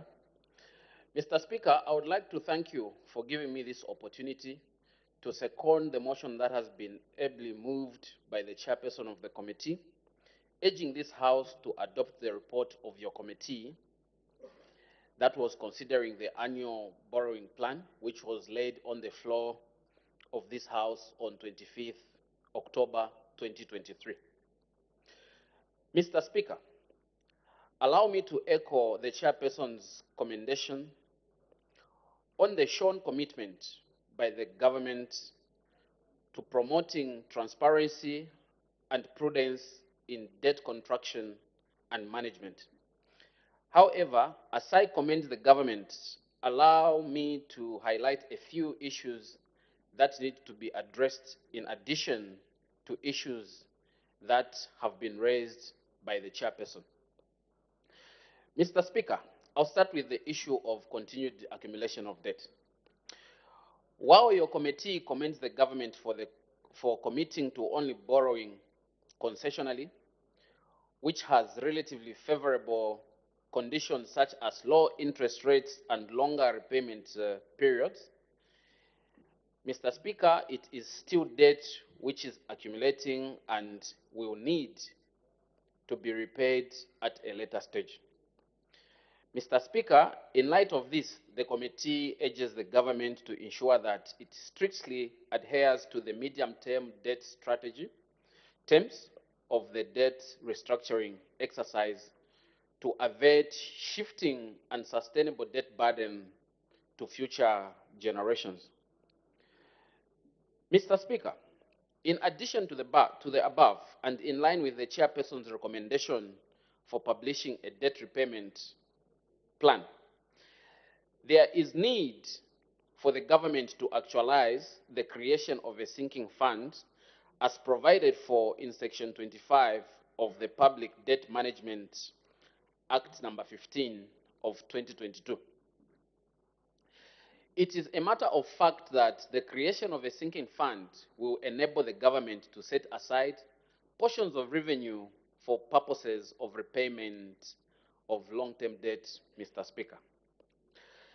Mr. Speaker, in line with Section 55 of the Public Financial Management Act number 1 of 2018, the government is urged to expedite the establishment of a sovereign wealth fund, which has been on the agenda for a long time, but has not yet been actualized.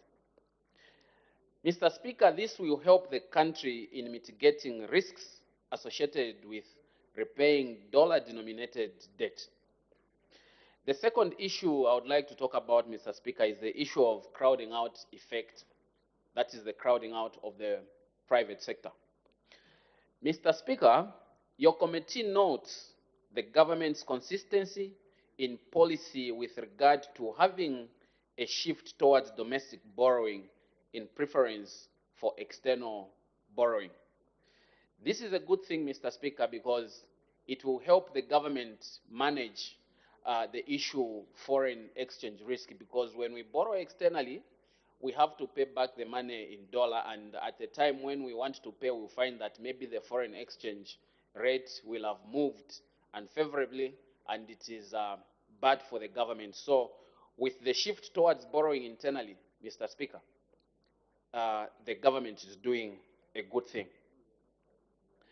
Mr. Speaker, it is important to note that despite having said that, this policy direction is of concern to the committee in that the continued heavy involvement of the government in the domestic securities market has a potential of crowding out the private sector. Now, what are we talking about? When we borrow so much internally, Mr. Speaker, our private sector will have nowhere to borrow from, or what will happen is that as the government is borrowing from the local markets, local financial markets, the government will be seen by the lenders to be more attractive to be given money at the expense of the private sector. So the private sector will not be competitive compared to the government, Mr. Speaker. So as a result, more money will be given to the government, and the private sector will have nowhere to borrow. And as a result, they will have no funds to operationalize their activities. Mr. Speaker, while noting that the government has taken measures to reduce crowding out the private sector, this is still a visible risk, mainly due to limited pool of funds in the financial markets and the capacity of the market to absorb this level of borrowing. Mr. Speaker, it is therefore the desire of your committee to urge the government to ensure that macroeconomic fundamentals are strengthened, to ensure the GDP growth, or to ensure GDP growth and create a buffer against crowding out of the private sector. As I conclude, Mr. Speaker, allow me to join the mover of the motion in urging this House to adopt the report of the committee. Let me also thank you, Mr. Speaker. We thank you greatly for according us the opportunity to serve on this very important committee, which was tabling matters of national importance. Mr. Speaker, I beg to second this motion. Thank you so much. Any further debate? The Honorable Member for Nkana. Mr. Speaker, I want to thank you for giving me this opportunity to make a few comments on the report of your committee on the annual borrowing plan for the year 2024. Mr. Speaker,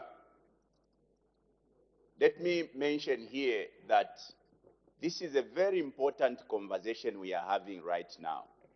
We should have drawn the attention of all members of parliament. But if you look around, it shows you that tomorrow, because, Mr. Speaker, it's very clear, today one of the biggest issues that confronts this country is the issue of debt. And we have awesomely been condemning the previous government over their appetite for borrowing. But the law today has now placed us in that position that no borrowing shall take place without this August House being part of.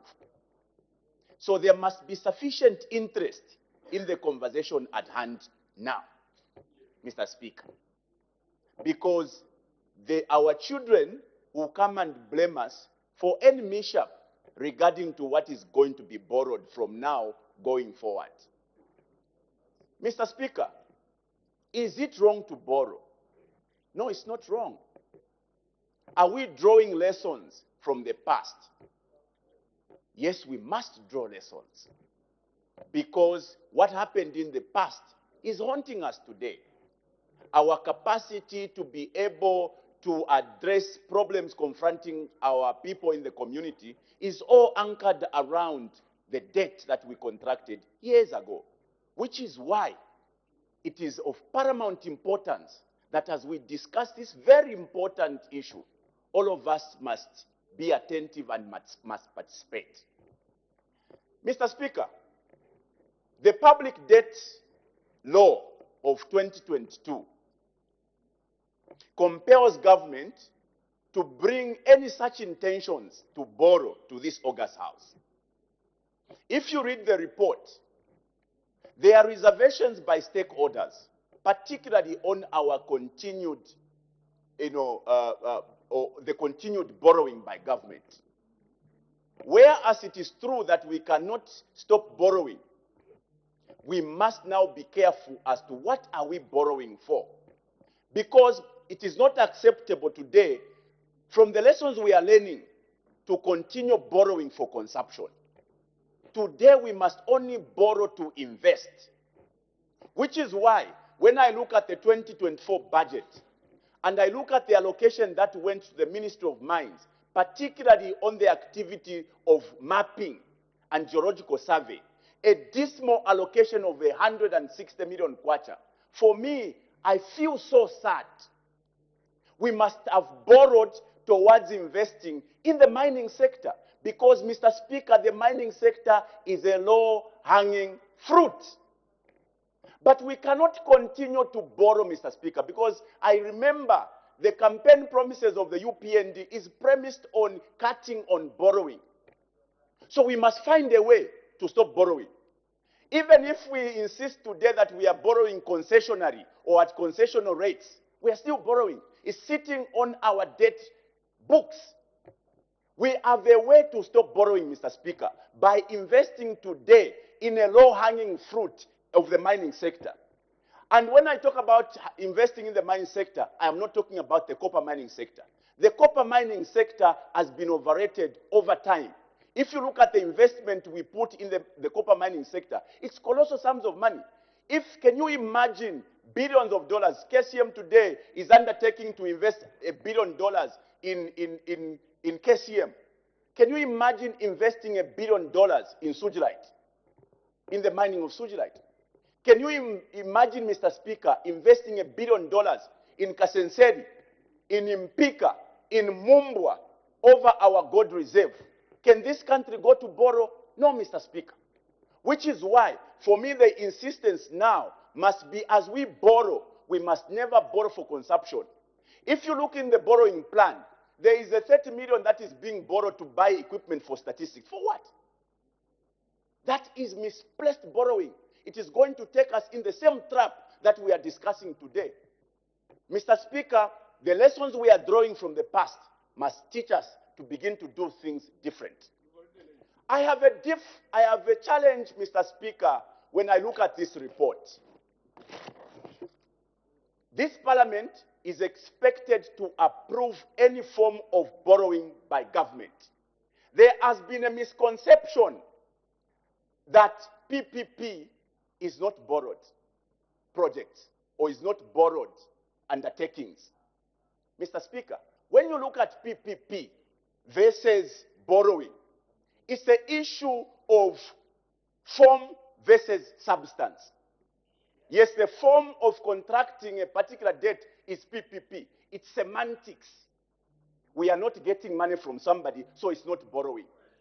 It's semantics. The form or the substance is actually borrowing because we are going to pay. And I can give you a simple demonstration like I've done before. Today, there's a contractor who is working on the Lusaka Ndola dual carriageway. It's a PPP project. Very soon, we are going to start paying for that undertaking. And it will take us the next 22 years of our hard-earned revenue. Because, Mr. Speaker, we cannot discuss borrowing and leave repayment. How are we going to repay these same projects that we are getting on PPP? We are going to pay through the toll gates. The toll gates are our revenue. So we cannot ignore the need to report PPP projects, how much the Zambian people are going to pay for those projects. These are semantics. Yes, there are arguments that because we haven't yet gotten the money, but that money is being obtained indirectly because we are going to pay for that.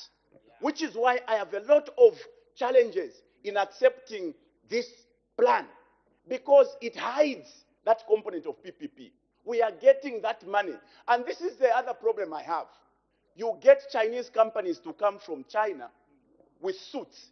They don't come, because China has got the cheapest money today. They come to borrow here at very high rates. They do your project in the name of the semantics of PPP. We are going to pay through our nose, and we forget to put that in this borrowing plan. That is a miss, Mr. Speaker. The lessons we are drawing from the past must help us forge a better approach in the future.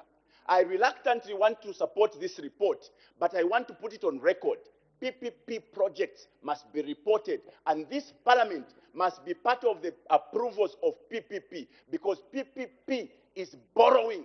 You like it or not, we are borrowing and we are going to pay. Our toll gates are going to be surrendered to foreigners. Mr. Speaker, I reluctantly support this report. I thank you. Thank you. I urge those that are to debate to be a bit brief, to allow one or two members, because we don't have sufficient time now to conclude the motion. The Honorable Member for Chama South. Thank you, Madam Honorable Speaker.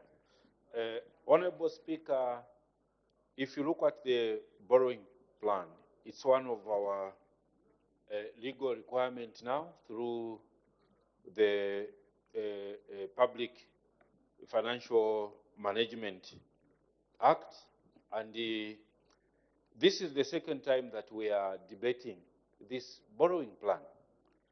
I just want to bring to the attention of the House, Honorable Speaker, the figures that we are debating today. In terms of external debt, we are told that the figures are still standing at $14.1 billion. What is proposed to be borrowed internally is about 16 billion kwacha, and externally is about 17 billion kwacha. And look at the expenditure proposals. It is the social sector. The very thing that the mover of the motion, who is the chairperson of the expanded committee, is advising against. This report has reported that we should be investing such funds into sectors that will generate revenue as opposed to social sectors. But if you look at this annual borrowing plan, you will see that it is directing this funds which are to be borrowed into the social sector. Of course, there is one sector like agrarian value chain investment. This is one sector that I feel will be able to add value and bring revenue. But at what stage of intervention will this money be utilized? Will it be FISIP? Will it be value addition in terms of creation of industries in our various districts? This is what, as members of parliament, we should be debating. For us in Chama, Honorable Speaker, we want Chama rice to be processed, packaged from Chama. That is the only way our people will have jobs. Of more concern, Honorable Speaker, is the domestic debt arrears. Look at the figures. And also look at the proposal that is made by the Minister of Finance for next year's budget. You will agree with me that it will take not less than 13 years just to dismantle domestic arrears. This is a challenge. Suppliers of goods and services to government now, Honorable Speaker, if we are not careful, we might reach a stage where no one, for example, will supply food to government agencies because they are not being paid. I know they are watching this debate. Those who have supplied food and various services to government, they are not being paid.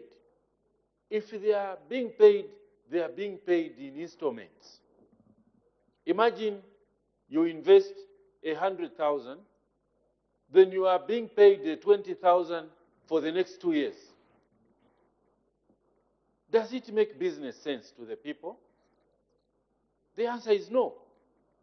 So for me, Honorable Speaker, I would like to urge this government to prioritize dismantling of domestic arrears, because this is what will bring money into the economy. And looking at what is being proposed to borrow 17 billion from the local, 16 billion from the local economy, we are likely to have challenges when it comes to cushioning of our exchange rate, because we are mopping money from the private sector.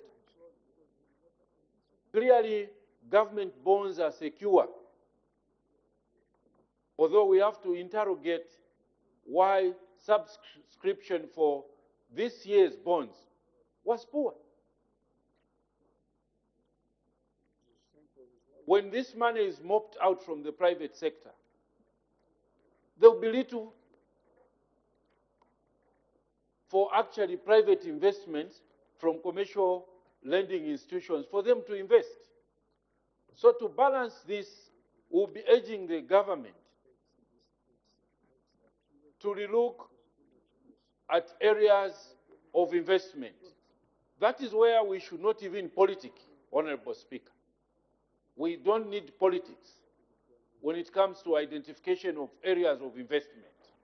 We should for once agree, for example, that we are taking money into manufacturing of the food we are eating.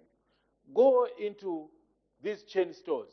You'll find 80–90% of the food that we are buying there is coming from other countries. In short, we are exporting those jobs. We are exporting our economy to those countries.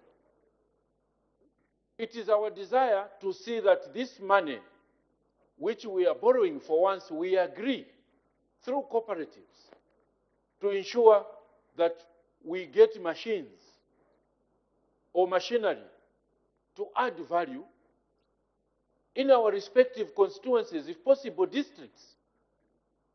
Then we flood the chain stores with the goods that we produce ourselves. You see farmers, actually almost everyone going into farming, because that's where the money will be. Not the way the case is. When we say, can we move subsidies from fuel? We move subsidies from FISIP. We're politic. But it's a necessity that we need to do. So that we move the money to the productive sectors.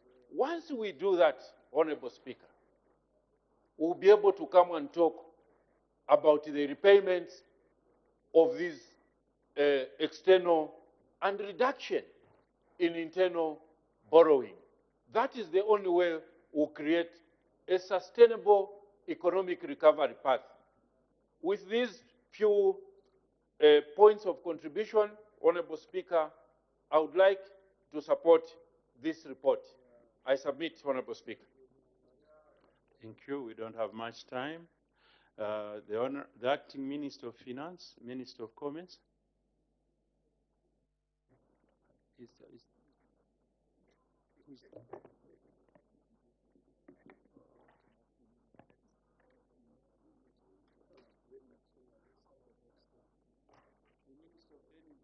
To respond.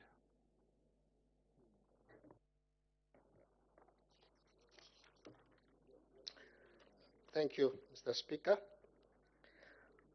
I would like to commend the Committee on Planning and Budgeting for producing and tabling this very detailed report on the consideration of the annual borrowing plan for the financial year 1st January to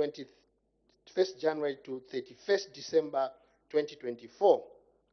I also note with gratitude that the committee accorded the Ministry of Finance and National Planning an opportunity to appear before the committee to clarify matters that had risen during the committee's interaction with stakeholders.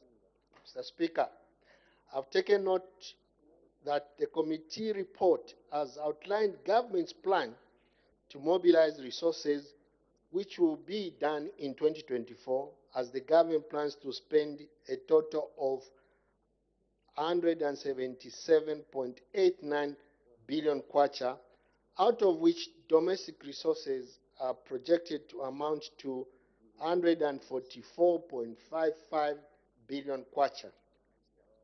leaving a budget deficit of 33.34 billion, representing 4.8% of GDP. To finance this deficit, government plans to borrow 16.33 billion kwacha from the domestic market through issuance of government bonds and treasury bills. And with respect to external financing, the government has limited it to concessional loans amounting to 17.01 billion kwacha, in line with government's commitment to ensure that public debt is restored to sustainable levels. Mr. Speaker, government takes note of the recommendations by the committee and will closely study these recommendations with the aim of ensuring government's commitment to enhance transparency and accountability in the contracting of public debt. Mr. Speaker, I took special note of the recommendations to the Minister of Finance and National Planning to update the National Assembly on the implementation of the annual borrowing plan by way of issuing ministerial statements on a quarterly basis. I would like to assure the House that the Treasury takes note of the recommendations by the committee and will closely study the recommendations and implement them as appropriate. I am confident that approval of the annual borrowing plan by the National Assembly is key to ensuring debt sustainability.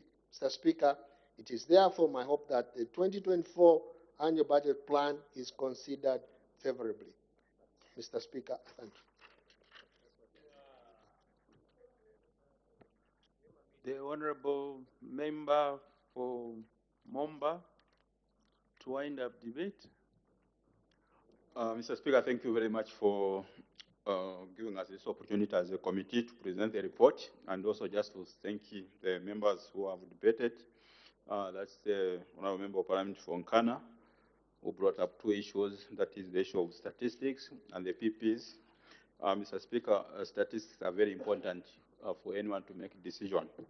Maybe the question is, should we have borrowed or should we have looked for money to fund that sector, as opposed to say that statistics are not as important. And also on the issue of PPs, Mr. Speaker, we are all aware that the government would rather than borrowing go that direction. So it's also the issue of understanding PP is borrowing or not. Mr. Speaker, also maybe depending on which lens you are looking at it from. Mr. Speaker, let me thank the Member of Parliament for Chama South for the support, and also the Minister of Energy for his input to the report. And it's now my desire once again, Mr. Speaker, to call upon my honourable members of Parliament to support this report. I submit, Mr. Speaker. I put the question. The question is that this House do adopt the report of the Planning and Budget Committee on the annual borrowing plan for 2024 financial year for the third session of the 13th National Assembly, laid on the table of the House on Wednesday, 25th October 2023. As many as of that opinion say aye. Aye. Of the contrary say no. The ayes have it. The question is resolved in the affirmative. The clerk will now read the orders of the day.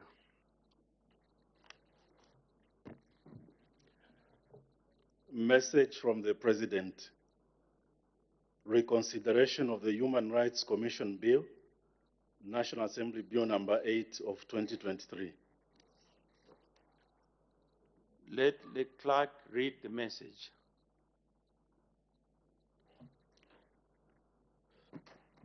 Reconsideration of the Human Rights Commission Bill, National Assembly Bill number 8 of 2023. Pursuant to the powers vested in me under Article 661B, I hereby refer the bill to the National Assembly for reconsideration for the following reasons. 1. This bill could be more progressive in fostering legal reforms and development in the Commission. However, the focus is more on the structure of the Commission and its office bearers. 2, a study of other human rights commissions in the region and beyond would be helpful in proposing reforms to the Commission. 3, there is need to enhance the mandate of the Commission, thereby contributing to decongestion of the courts insofar as human rights grievances are concerned. For instance, some thought into the establishment of the Human Rights Tribunal would be progressive to give the Commission the much-needed legal backing to enable the Commission deal with matters conclusively. And 4, it is recommended that more widespread consultation with stakeholders and studies are undertaken before amendments are implemented to the current legislation. Signed, Akainde Hichilema, President. The bill, together with the message, stands referred to the Committee on Legal Affairs, Human Rights and Governance, in accordance with Standing Orders 123. The committee is required to submit its report on the bill on Friday, 3rd November 2023. Next order. Supply motion of 29 September 2023, resumption of debate. When the House adjourned yesterday, Thursday, 26th October 2023, the House was considering the motion moved by the Honorable Minister of Finance and National Planning that the House do now resolve into Committee of Supply on the estimates of revenue and expenditure for the year 1st January 2024 to 31st December 2024, together with the annual borrowing plan presented to the National Assembly in September 2023. Any debate?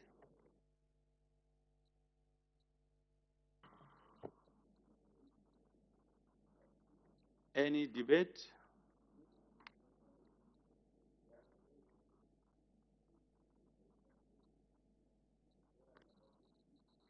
The Honorable Minister of Western Province. Thank you very much, Mr. Speaker, for the opportunity to give you a few words on the speech which was delivered to this House by the Minister of Finance, Dr. Stombeko Msokotwane. We want to strongly support the address and the contents of the speech which was delivered on the material day. Our view is that it is true that the New Dawn government has made a lot of progress in transforming the social and economic landscape of our country in just 2 years of being in office. Our achievements, Mr. Speaker, are clear, visible, and are therefore to be seen by everybody. By way of an example, this New Dawn government delivered a bridge on the Kafue River in the National Park within 15 months, which our colleagues failed to do in 7 years. These achievements, Mr. Speaker, are an indication of the seriousness that the New Dawn government attaches to saving the people of Zambia. Therefore, it is our hope and prayer that our colleagues on your left will deliver to their constituencies the message of hope that the UPND government has planned for the country in 2024 and beyond. We are grateful, Mr. Speaker, that contrary to what our colleagues, at least some of them on the left, were saying in relation to the CDF, this government has given life to decentralization, They have improved on the amounts for the CDF. Colleagues who are failing to perform, it's not because there is no money, but it's because they are just failing to perform according. They are failing to perform.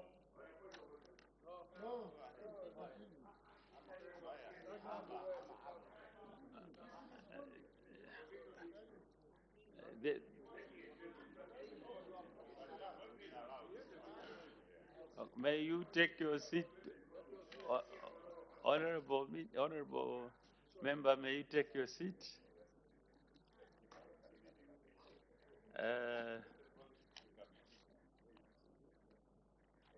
As the time is 12:55 hours, I interrupt proceedings and debate stands adjourned. Day for resumption of debate. Wednesday, Mr. Speaker. Next Wednesday. Debate to resume next Wednesday. The House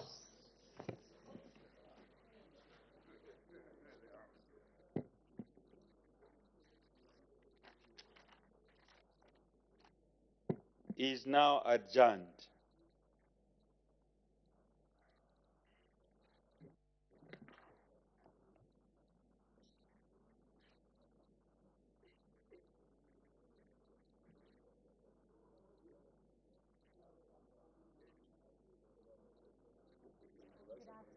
Thank you for still watching Parliament Television. The House has just adjourned, and at the time business was interrupted by Mr. Second Deputy Speaker, Western Province Minister, Honorable Capello Mbangweta, was on the floor of the House debating the motion of supply, a motion of 29 September 2023. This motion was moved by the Honorable Minister of Finance and National Planning after he presented the 2024 national budget, that the House do now resolve into Committee of Supply on the estimates of revenue and expenditure for the year 1st January 2024 to 31st December 2024, together with the annual borrowing plan presented to the National Assembly in September 2023. We now take a look at business that has been considered by the House from the time business resumed at 9 hours. So when business resumed, Madam First Deputy Speaker did make 3 announcements. The first announcement, Madam First Deputy Speaker informed the House that the Ministry of Community and Social Services has been authorized to conduct a sensitization workshop on the social cash transfer program for all members of Parliament on Monday, 30th October 2023 in the amphitheatre here at Main Parliament buildings from 09 hours to 13 hours. Madam First Deputy Speaker informed all honourable members to attend this important event. Thereafter, Madam First Deputy Speaker did make another announcement in which she informed the House that the National Assembly and the Commonwealth Parliamentary Association, CPA UK, will jointly host an Africa Regional Workshop for Public Accounts Committee from Monday 30th October to Wednesday 1st November 2023 at Parliament buildings. The official opening of the workshop will be on Monday 30th October 2023 at 11 hours in the amphitheatre. Madam First Deputy Speaker encouraged all honourable members to attend the official opening. And the third announcement that Madam First Deputy Speaker is where she informed the House that in accordance with Standing Order 2112 A and B of the National Assembly of Zambia Standing Orders 2021, the Valedictory service in honor and memory of the late Honorable Amusa Katunda Mwanamwambwa, former Speaker of the National Assembly of Zambia, will be held on Tuesday, 31st October 2023, here at Main Parliament buildings at 09 hours. Madam First Deputy Speaker further informed the House that the Assembly will be represented at the burial of the late Mwana Mwamba by selected members of Parliament, and that transport for other members willing to attend the burial will be provided by the National Assembly and will be stationed in front of the library building. Further, Madam First Deputy Speaker informed the House that Her Honor, the Vice President, will on Wednesday, 1st November 2023, move a motion to place on record the Assembly's regret and sympathies on the passing of Honorable Amusa Katunda Mwana Mwamba, former Speaker of the National Assembly. So those are the three announcements that Madam First Deputy Speaker made when business resumed. And we went on to see Her Honor, the Vice President, give a business statement indicating business from 31st October 2023 to 10th November